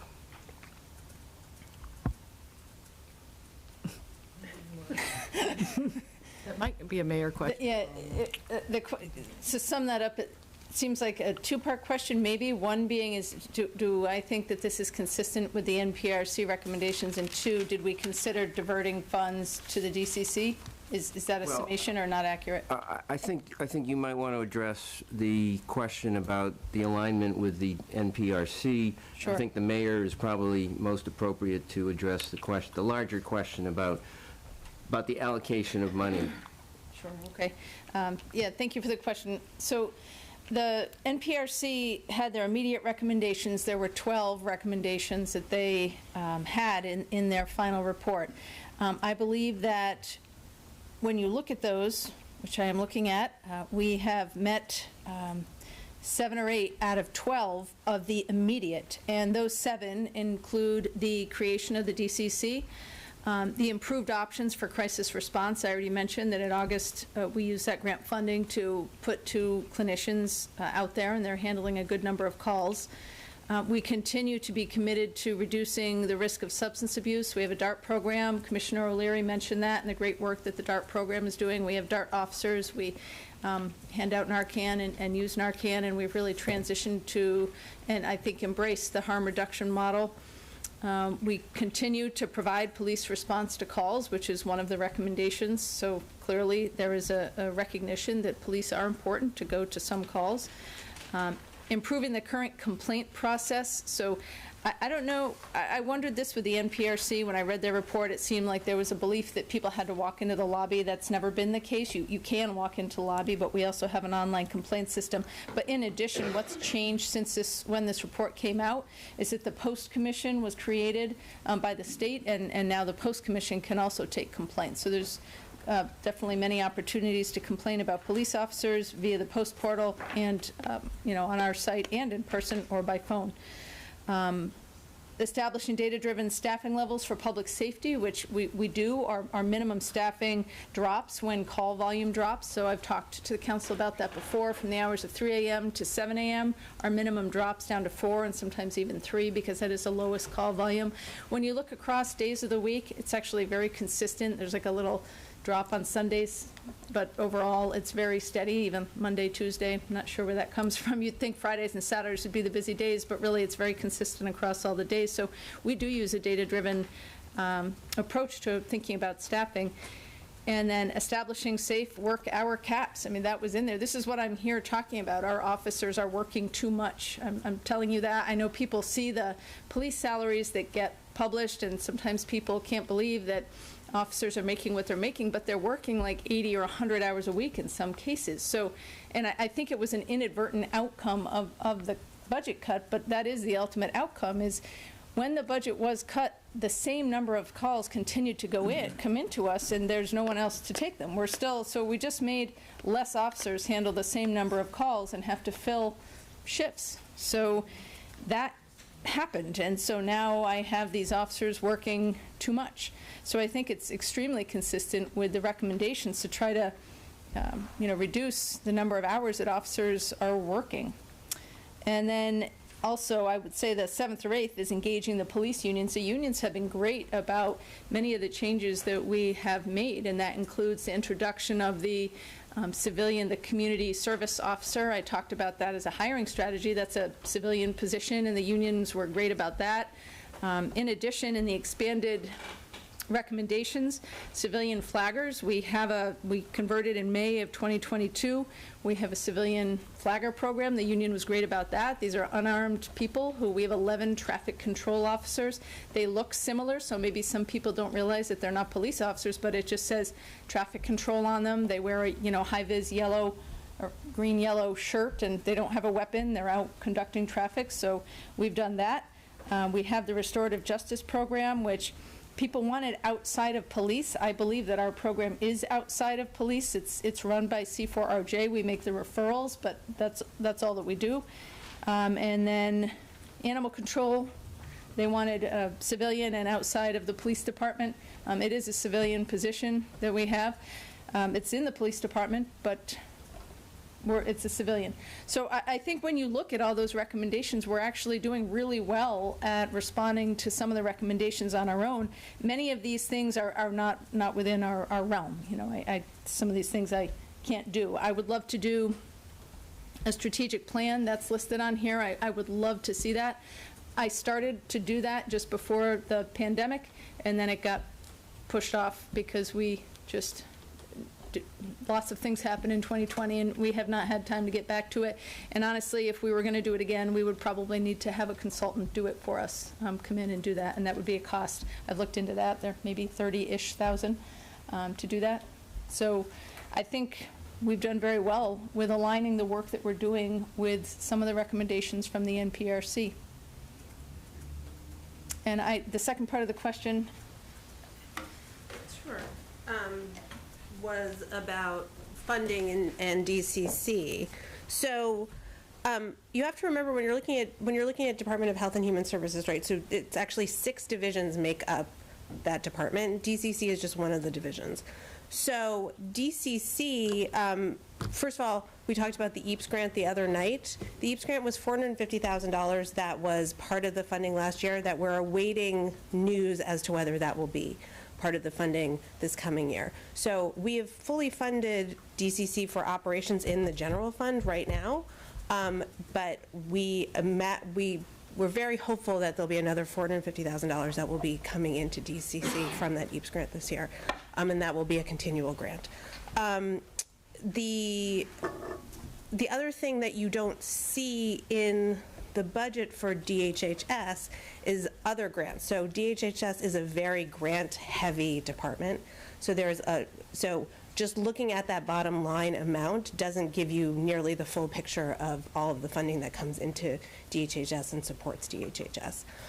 But we have DCC fully, since we don't yet know about EAPS, we pulled all grant funding out of it and fully are funding it by the general fund this year. So, Mayor, if you wanted to address the question that several people raised was reflecting community values, funding other public social services versus more police funding. So, and your thought, because you talked in your budget message about the values of the community. So. Well, as you know, we are creating a resilience hub, and we are investing a lot of city funds in that. We've created the Department of Community Care. We spend a lot of time working on how to increase housing. As you all, I don't need to tell you all, a lot of what we talk about is how we can increase housing, particularly affordable housing. You know, I just recently signed away that parcel right behind City Hall for development for SRO housing.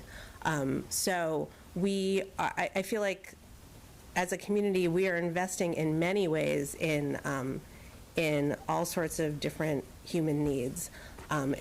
Again, it's one of the reasons why we created Health and Human Services, to really acknowledge all the work that the health department has been doing towards human services, and to really sort of put that firmly kind of put that down and have it be stated as our values, that we as a community are working hard to fund human services in a way that haven't previously been part of a local government's responsibility. But we are fed up with the lack of taking responsibility at the state or federal level for these things. So we are taking a lot of them on at the local level. So I feel like we work incredibly hard in this community to stand by those values, and are putting a lot of our resources, both our general fund resources, but also just the resources and the time that our departments spend towards trying to bolster the human services here in Northampton. Okay, thank you. So now I'm going to run through the more specific questions, which I think are for the chief. Can you talk more specifically about other communities offering hiring bonuses? Do you know how much they're offering, and is that a consideration to use in Northampton? Would you like me to address them one? Yes, yes. Why don't you? Okay. Yeah. Thank you. We've contemplated that. I have kind of mixed feelings about hiring bonuses for a number of reasons. One is because it doesn't recognize the work that our existing staff are already putting in. So that feels kind of weird to me, to have all these great officers who are serving the city and they're doing an incredible job and have stuck with us, and then we're hiring someone new and offering them, $10,000 or $20,000. You can imagine if you got hired just a year or two ago and you're like, well, that is kind of a bummer, that doesn't feel very fair. So I definitely think about that. I really like to, if we have any money that we're spending on people, I like to have our own staff earn that. And so the one kind of creative solution that we came up with, which is similar, and it was working to address this, is we have a recruitment stipend. So if you're an existing member of our department and you know someone that you think would be good, and you get them to, apply to our department, and they make it all the way through out of that green area and the yellow area on my great bar graphs, you get the stipend. The officer gets it, the one who did the recruiting, right? So it's a way for us to motivate our staff to really keep an eye out for people out there who they think would be a good fit. And these are officers who know the city. They know the challenges here and how we work as a community. So we've had some success with that already. So that is something that we're trying that's a little bit different, but I think it recognizes our existing staff and kind of rewards them for their efforts. And also, I don't love the idea of getting into this. We're going to pay $10,000, and then you're going to have another community feel pressured to do it, and then all these communities are going to be paying these hiring bonuses, competing for people who already have the academy. So my focus is on people who we can grow. And our field training program coordinator, Lieutenant Correpta, he's a great grower. He is a gardener if there ever was one. So he can see in people who they can be, and he's very good at it. So we don't mind taking on people who don't have the academy already, and we get them where they need to be. I think they are more likely to stay with us for a longer period of time. Some of the laterals that we've had, a lateral being someone who already has the academy, have been ones that are less likely to stay with us. They move around a little bit more. So I think the vision that we have of growing people within our agency has been a more successful strategy for us. Okay. Does the city pay for the cost of going to a police academy? Yes. And how much is that? I think it's 3,200 now. It was 3,000 forever, and then it just went up to 3,200. That's the tuition. There's equipment costs and there's other additional costs, but the tuition is 3,200. Okay. How much longer will the DMH grant that provides you with your current co-responders, how much longer do you anticipate that grant lasting? It's a year-to-year fiscal year grant. Our EPIC grant writer, Jen Delaney, is just in the midst of submitting a re-up for it, and I can't remember if she has the paperwork done or not. I think she's working on it. She's maybe watching now and thinking, you fool, I finished it. I don't know. But it should go in. I don't anticipate having any problem with it. And it will be another year. But from the communication that we've had with DMH, it seems to be that is a reliable funding source for us for a while. This is something that the DMH very much is supporting, are these police clinical co-responder programs. And that's what this grant is specifically for. It's a jail diversion co-responder program. And you would anticipate continuing to apply for that grant even after the DCC is operating? Definitely for the next fiscal year. I mean, this has been a very successful and great program, so I certainly wouldn't want to turn away funding that the DMH is offering. Right now, my understanding of the grant is that it's limited to police. It has to be housed in a police department. Maybe DMH will modify the grant in the future in a way that would allow them to be housed somewhere else. But right now, I anticipate definitely applying for it again for FY24, and then we'll see where we are next year. I mean, my hope would be that we would apply for it again. We have two incredible, responders with our department that go out and just do an amazing, amazing job. And there were a couple of questions about your conversations with the with DCC. When will those occur? And a question about which calls require 2 officers to respond, and might that change with the DCC when they're operating and co-responding? So my next meeting with the DCC, I believe I just got an email and we did a doodle poll, so I think I have one coming up in like a week or two. That's the next meeting that I have about the DCC. We've been invited to talk, so I'll be at that meeting. That's not your first meeting that you've had? No, we've met with them before. We've met with different entities before over, sorry if I misunderstood your question, and we've had lots of conversations about what we think the DCC could do, where we see gaps in service. And I know the DCC is really invested in covering those gaps because there are most certainly huge gaps in service. So we've had those conversations, and I have an upcoming meeting to continue that conversation. And I know there was another part of that. What was your question? Let me also, I think the question that was asked was specifically about when will the conversations occur with DCC about looking at that data analysis that's been done and trying to figure out which, how calls are going to get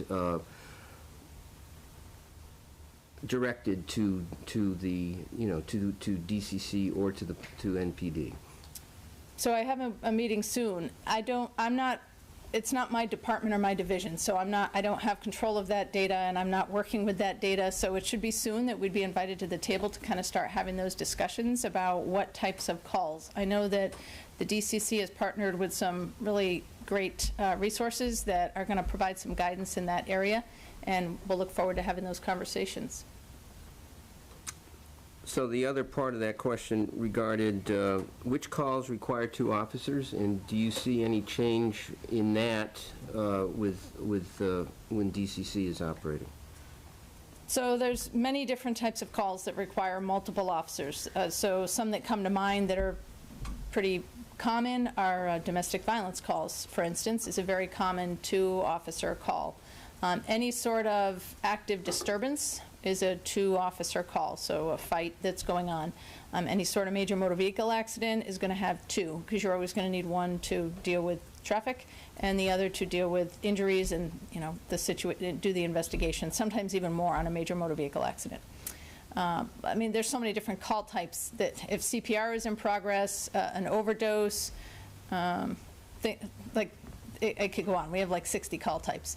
So an alarm goes off that's a robbery alarm, if we have any reports of ongoing thefts, shoplifting calls where someone has just gone in and stolen, lots of property from a business, might be a two-person call.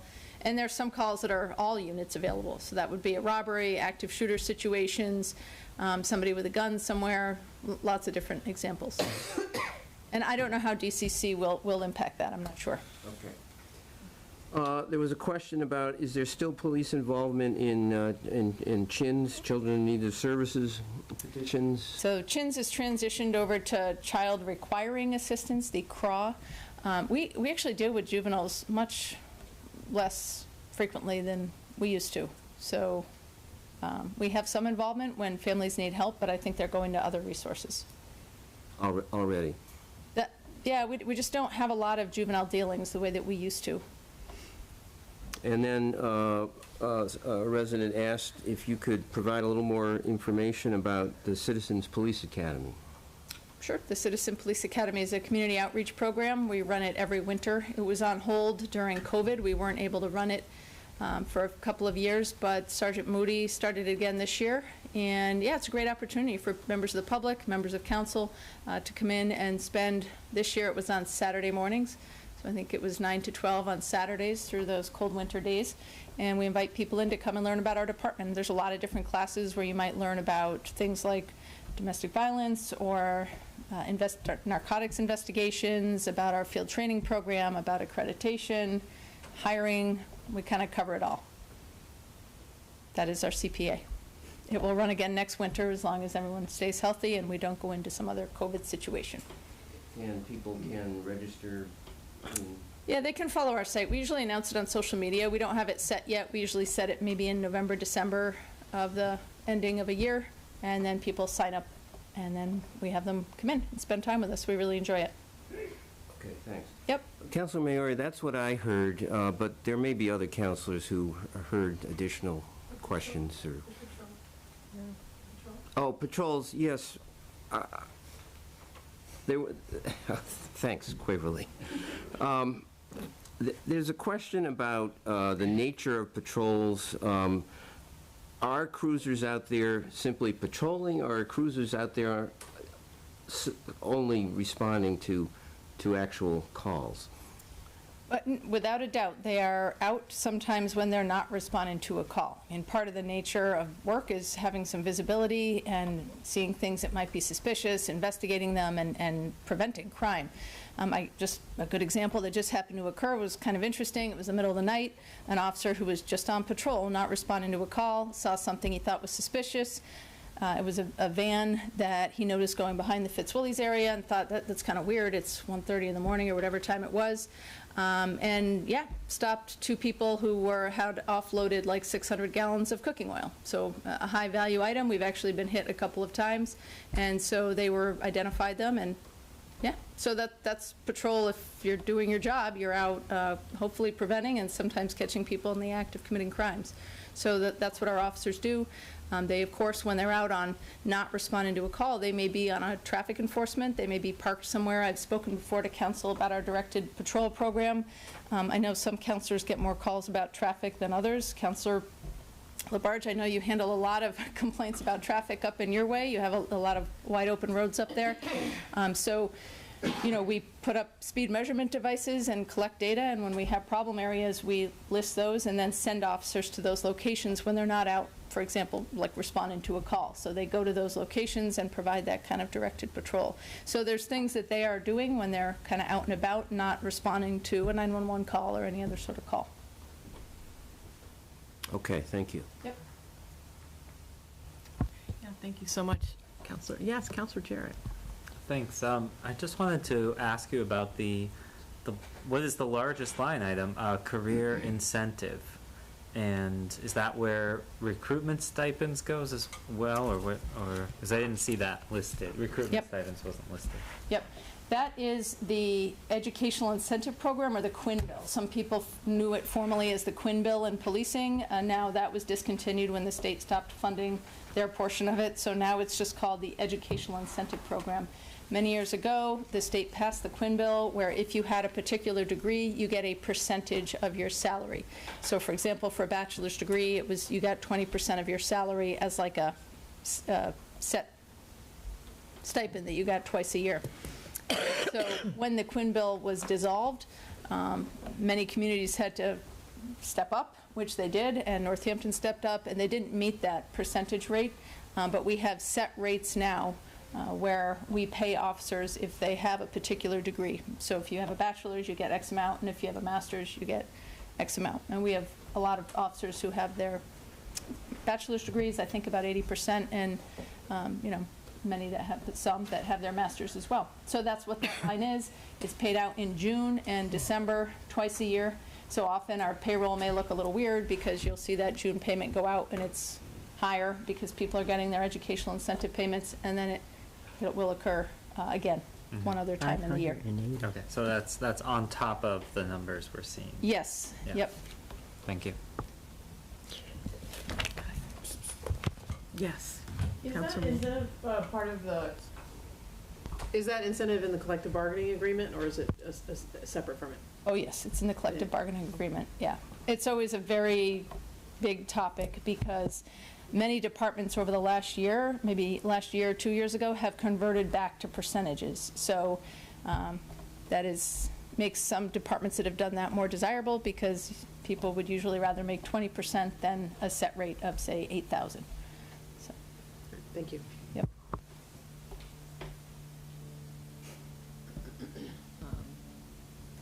Actually, the question, a follow-up there was, is access to overtime part of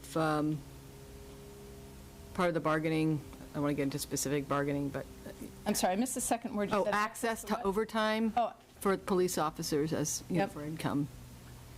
I mean, there's, there's planned overtime, and then there's the overtime you've been talking about. But I'm saying, is there a certain amount of overtime that, officers either want or guaranteed, or no? There's nothing that they're guaranteed. I mean, there are times when, if X, then you will get overtime. For instance, if you're held over onto a double shift, or, if you're forced in for court, or regular standard kind of rules about overtime. But there's no minimum guarantee of overtime. Okay, thank you. Councilors, I did say, it's getting late. I would, if there's people in the public that want to make we could do a limited amount again, if there's any follow-up. But then I really want to get to, the Finance Committee has some work to do. So, yes, so you want to come and speak? Yeah.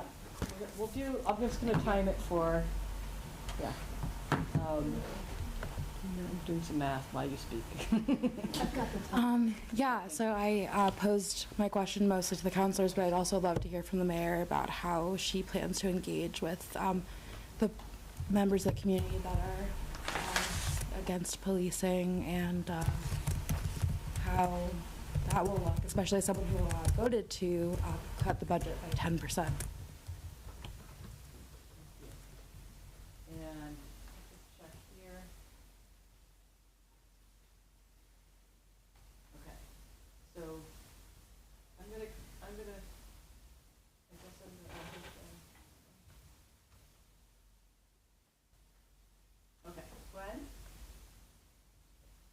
Okay, this creates another question for me, but I think it would be for the Department of Health and Human Services, is what percentage of money that they get is going to the DCC? Thanks.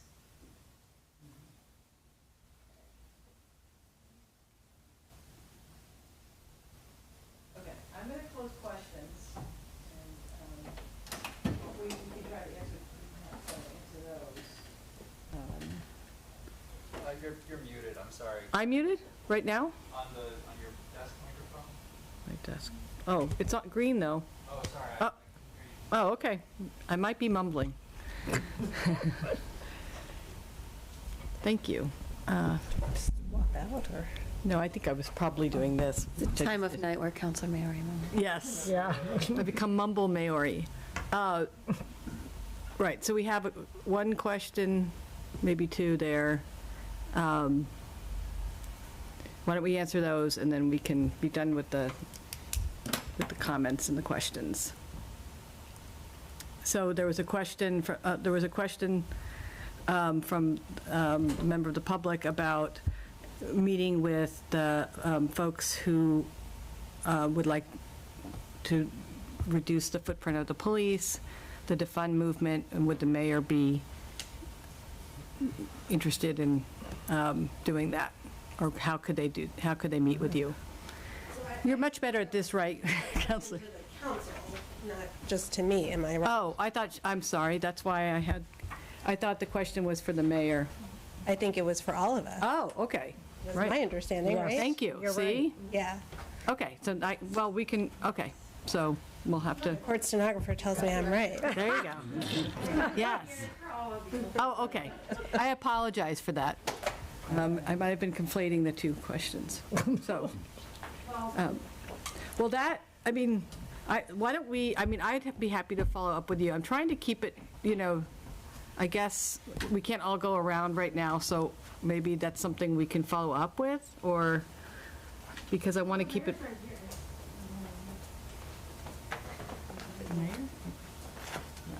So, I mean, I feel like we've been having a robust community conversation about this for now 3 years. And, I think we're always in conversation about it, and we're always in conversation about the DCC, and we're always having different, there was just a presentation to you all about the DCC a few weeks ago. So I feel like it's not like there's a lack of opportunity from here to hear from folks on their thoughts on these things. So, I'm always happy to be part of any conversation, and I feel like we are pretty regularly in conversation about these topics. Okay, thank you, Mayor. And I actually asked Gwen's question to Meredith, and I think the part of the, the way that the budget, the question about the funding specifically for community care and the way it's done, she said that they weren't parsed different, the divisions were not separated out in the budget book. So I guess to get that answer, I could try to follow up with Meredith. It's also hard, I mean, again, I think I said this last night, sort of one of the beauties or the advantages of bringing DCC in as a division of Health and Human Services is that there are, there's certain staff that you can clearly see the line is like, is a community responder, or it's the DCC director, or it's the DCC coordinator. But then those other staff people also serve the DCC as members of Health and Human Services. So it's, it's a much more robust, as a division, it's much more robust than it was as sort of a standalone department, because it has all of those other divisions that, and some of them are, very directly tied to a lot of the mission of DCC, like mental health, substance use, things like that. Right. I mean, it does seem like we should be able to get those numbers, even if it's like 20% of their time is spent on the DCC. Or, I mean, when you apply for grants, they must have to have those numbers around, yeah. Essentially, yeah. Yes. So Counselor, the easiest answer is the 6 positions that are being funded in next year's budget for DCC specifically. That's $358,234. But as the mayor said, that doesn't account for all of the other support within DHHS that's going to DCC, and I think it's probably pretty difficult to put a real number on that. But there's a lot of cross service, for lack of a better term. Okay, so I'm going to say that's it for the questions, and then we can move on. Unless, counselors, I should just check in. Counselors, any more questions or comments?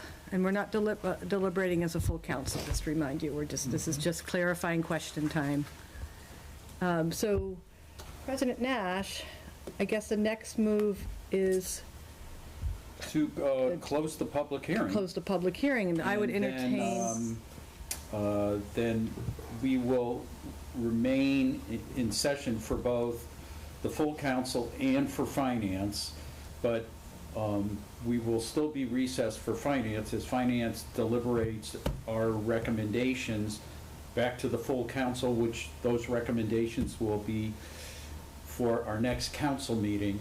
And then we will adjourn both finance and the full council. So, Let me just Once add for the we've public done that, so tonight, we're not voting on the budget. The Finance Committee will make a recommendation to full council, and next Thursday at 7 PM, the full council will deliberate and vote on the aspects of the budget. Okay. So. I move to close the public hearing. Second. Excellent. Roll call, please. Councillor Labarge. Yes. Councillor Maori. Yes. Councillor Moulton. Yes. And Councillor Nash. yes.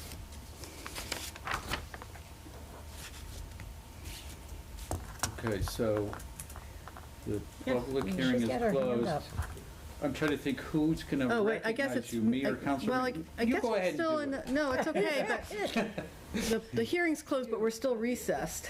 Yeah, we're still Okay, recessed. so Counselor Elkins. I just had, I guess, a procedural question is, if we're moving on to what's referred to the Finance Committee, wouldn't the full council adjourn for, it's on the agenda after consideration of those, but maybe those of us who are not on the Finance Committee could go. Right. Well, that was discussed. And Yes, please go ahead, President. And you are free to go. So, Thanks.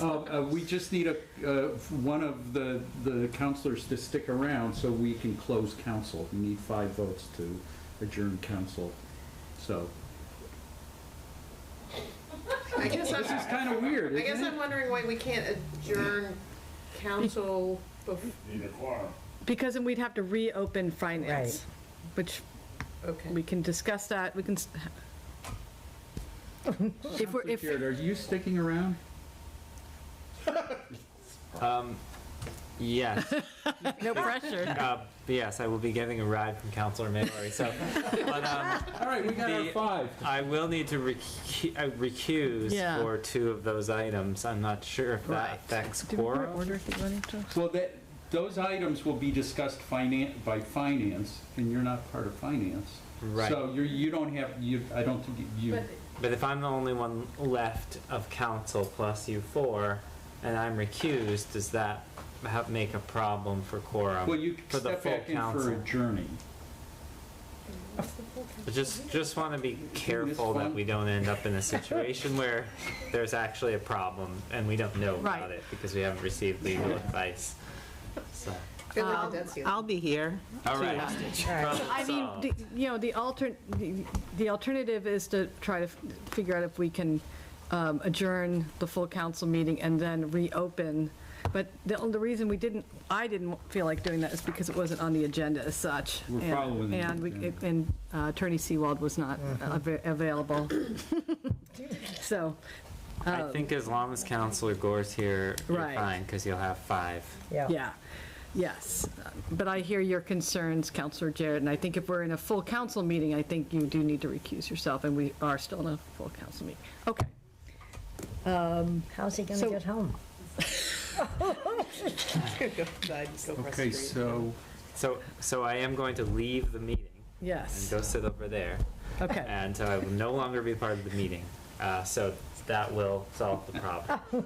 So you're recusing yourself? Yes. I will also might as well state, just for absolute safety, that I am recusing myself as I have a conflict of interest as a member of the Pedal People Cooperative with the Central Services, one particular part, the Central Services Department, and then also with the Solid Waste Department, or Solid Waste Enterprise Fund, because of the Locust Street Transfer Center. Thank you. Okay. So now we have, let's get to our financial orders. And our, let's pull them up, excuse me. For some reason, I don't have them right here. So right now, we are in finance. Yeah. And everybody's watching. Apologies. Yeah, right. I just need a moment. Unfortunately, my agenda got shut. Do you have an agenda? I have Oh, you have the orders? Okay, but what, excuse me.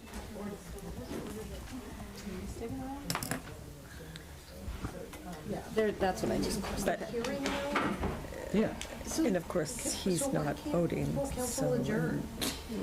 Which one, which ones does he need to recuse? Well, he just recused himself, so he's no longer here at all, so, but we're still in finance, so it's just the four of you that are. But I don't want to leave him if it's not adjourned. This is a long Okay, meeting. wait, we either need to take a a few minute break or just go on. What do you think? I think, well, let's just go. Okay. So we're tasked with, we're still recessed for finance. So I guess in that situation, the other counselors who are not in finance, we're done asking questions as well, right? Right, and So- then the four counselors can now discuss and deliberate. Discuss it, but but And the they other have to counselors listen to cannot, us. and they have to just sit and listen to us. The reason it seems more painful this year is last year when we were on Zoom, you could just turn your Correct. Right. camera off, so you didn't have to do this.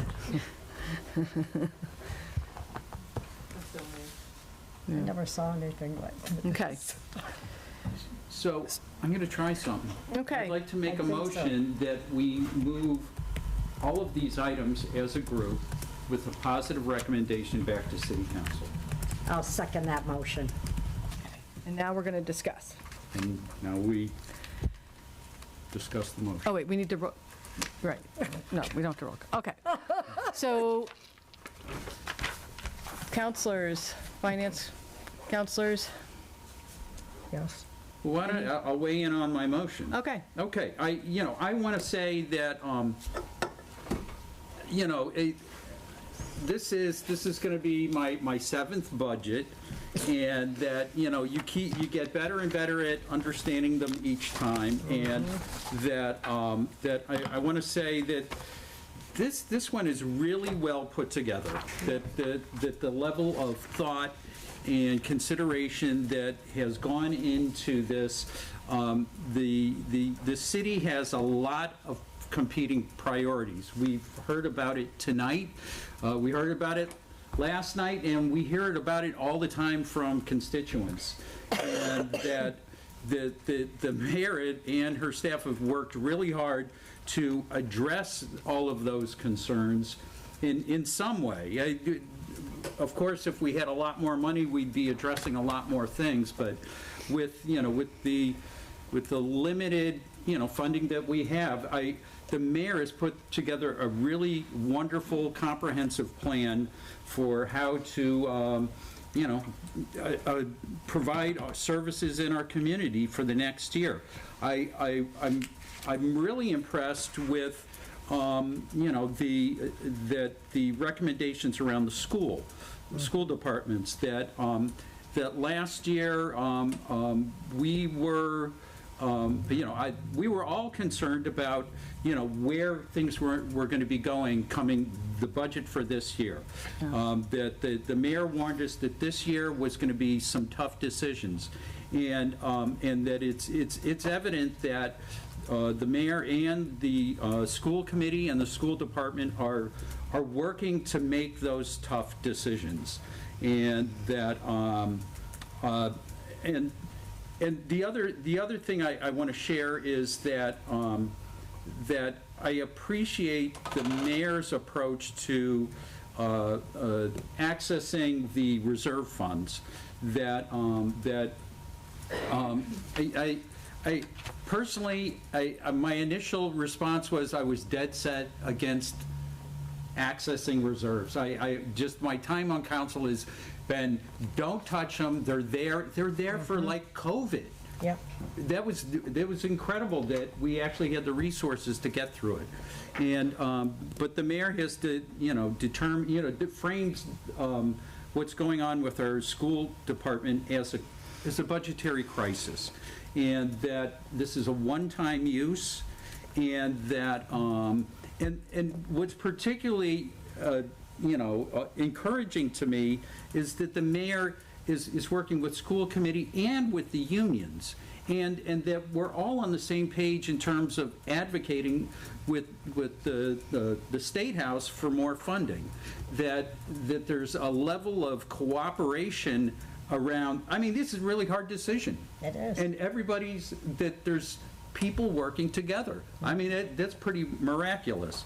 So I'm looking forward to the DCC opening up. I wish we had more money for our DPW and Donna, but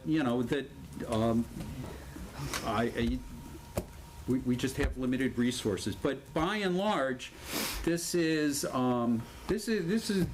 really great work, and it was really well put together. So that's the reason for my positive recommendation. There you go.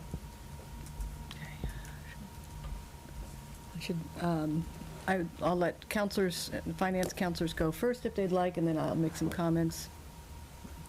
Go ahead. You got your hand up first. Thank you. There's a lot to like in this budget. I'm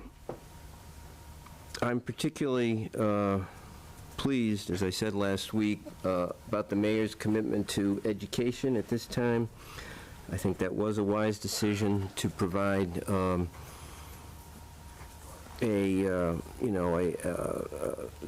money from the stabilization fund that is going to reduce the need for staff cuts. The creation of the new Climate Action Department, which has a lot of support in the community, done by both with transfers from other departments of staff positions, as well as creating a new director level or department head level director. I believe is a very smart move. Division of Community Care, I think, has been very deliberate in how that has been created, and looking at models from throughout the country. I believe there's no, one size fits all. Looking at where you can find successes and adapt them to Northampton. I am going to be very interested in seeing how calls are answered by DCC, and I think it's important that we look at. I think it's smart to start with the staff that we've got in the budget for next year, but it's important to look at the need to gradually increase that staff. In terms of what we spent a lot of time tonight talking about, we've heard from both the police chief and the fire chief about difficulties in retention, difficulties in recruitment. The fire chief spoke last night about creating an internship program with Smith Vocational as a way to bring on local students into the fire department. I see this, the student officers that we're talking about tonight in the police department as a way to provide more flexibility and getting recruits on board faster. And I think that we can't go on with having so many tired cops out on the street. The amount of overtime and what that leads to is just not, it's not safe. So as a way to address that, I am satisfied that these new positions are needed, and as we heard tonight, perhaps at some point with reduction in overtime and the need for forced overtime, these positions won't have to be filled. But I believe that it's a smart way to address the question of trying to reduce the amount of vacancies and and how long it takes to fill those vacancies. So I recognize that there are very much competing interests, differing points of view about this, but overall I think this is a good budget for the next fiscal year, and I too will vote to support it.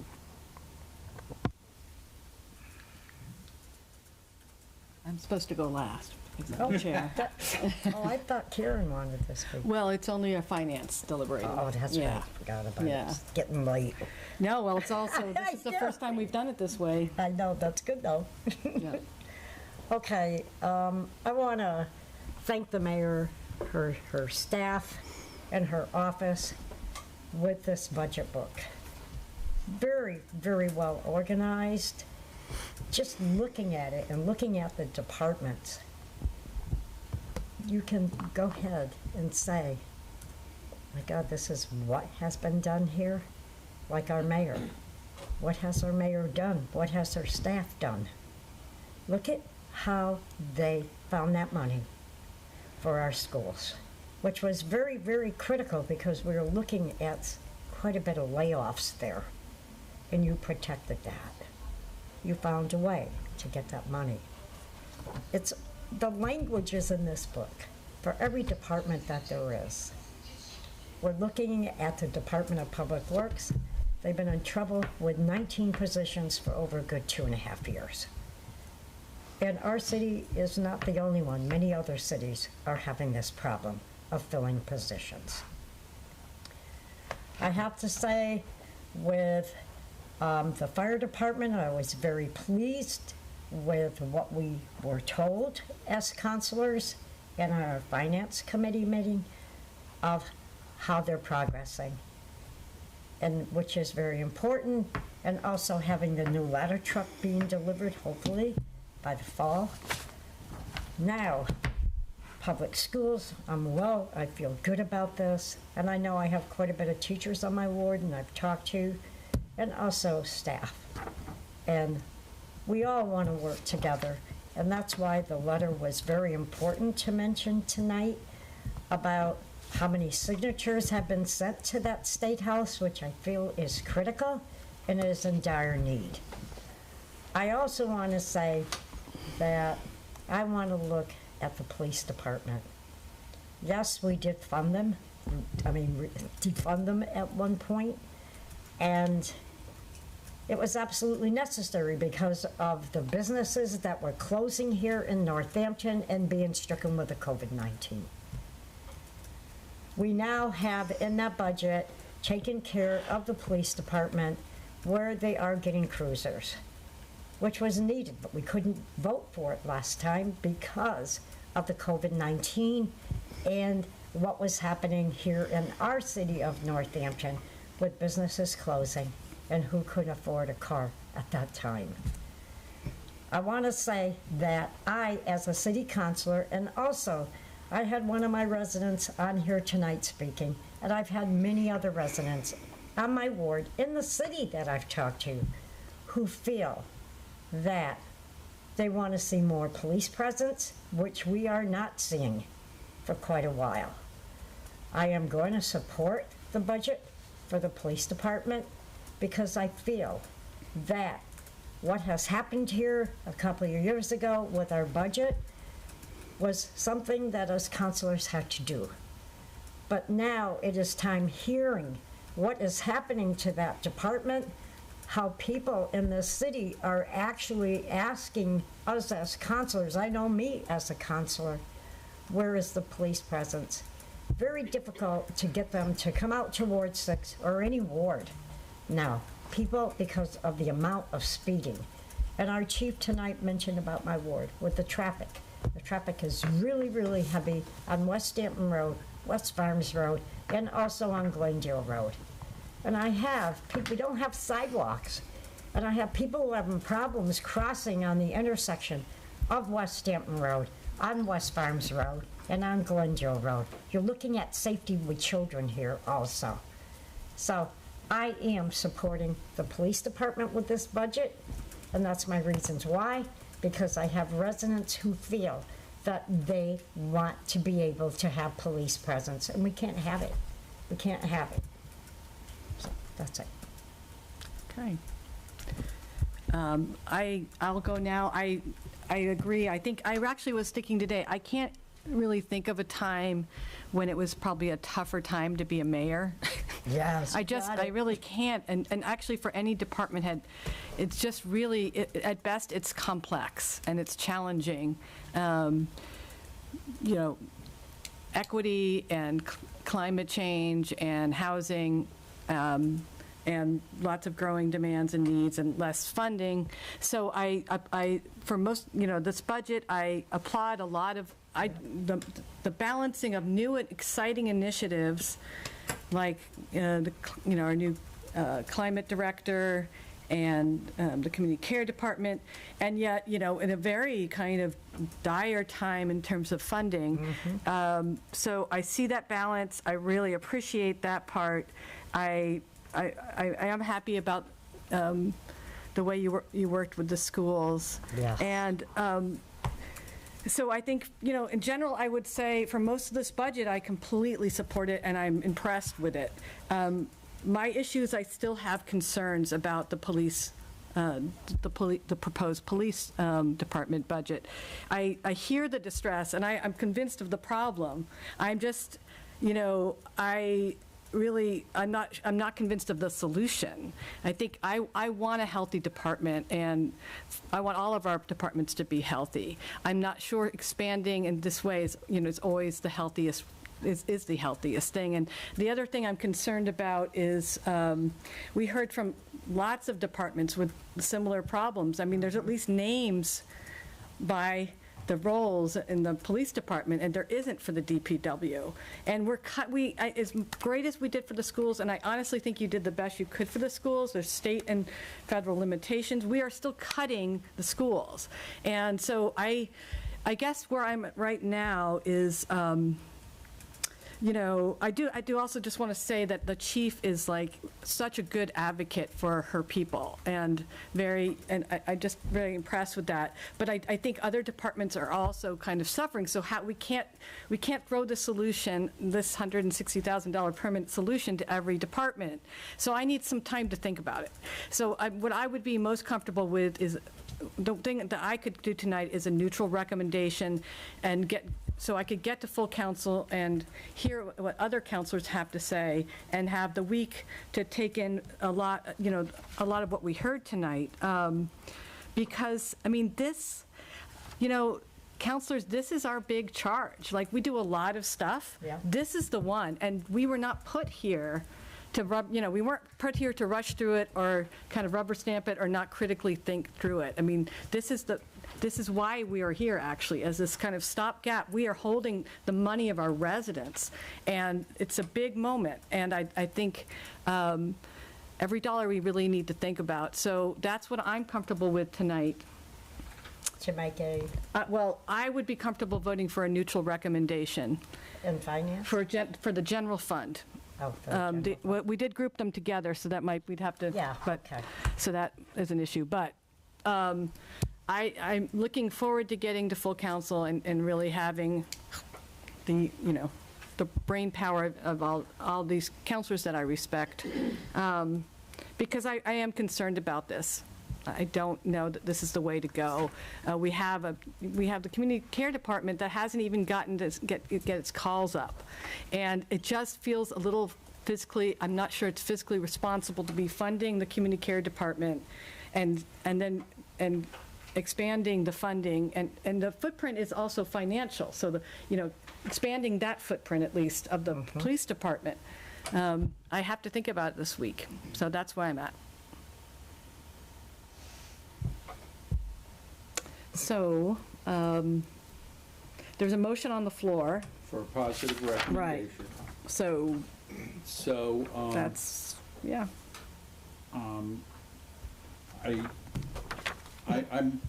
in positive recommendation as a group. So I maybe call the question and simply, and vote on this, or So you're asking to have the general fund taken out of that? I'm asking, but no one has to abide. I mean, Right. our options are you could vote on this, and I will vote no, or you could take the general fund out, and we could have a positive recommendation for, and I would vote yes for everything but this. So I guess as the motioner,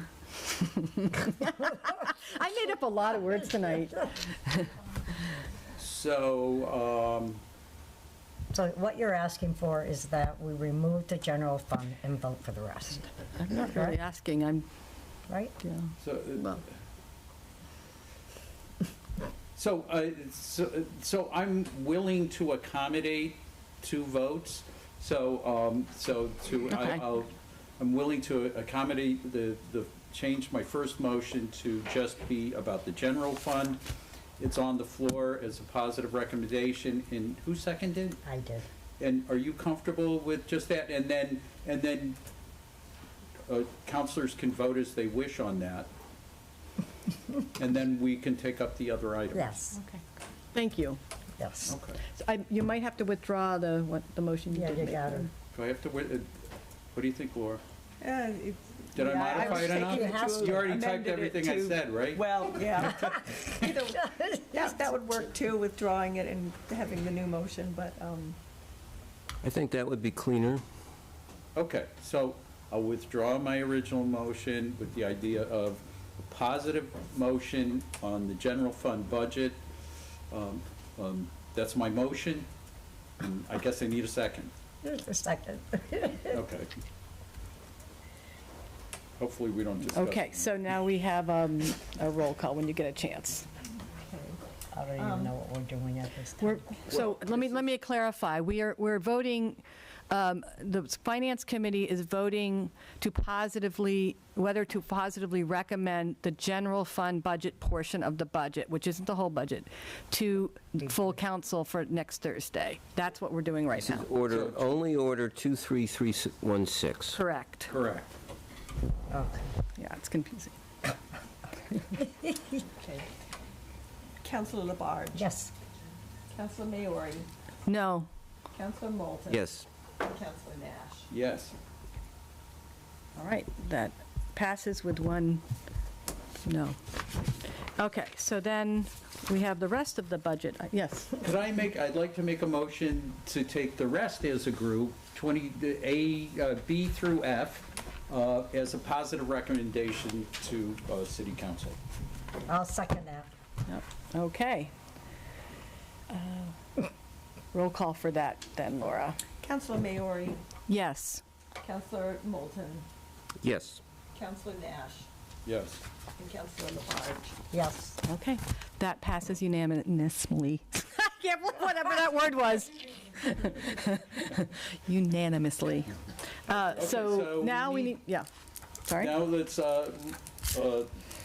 close up finance, and then we'll Right. close up the full council. Okay, so I would entertain a motion to adjourn from Finance Committee members. Second it.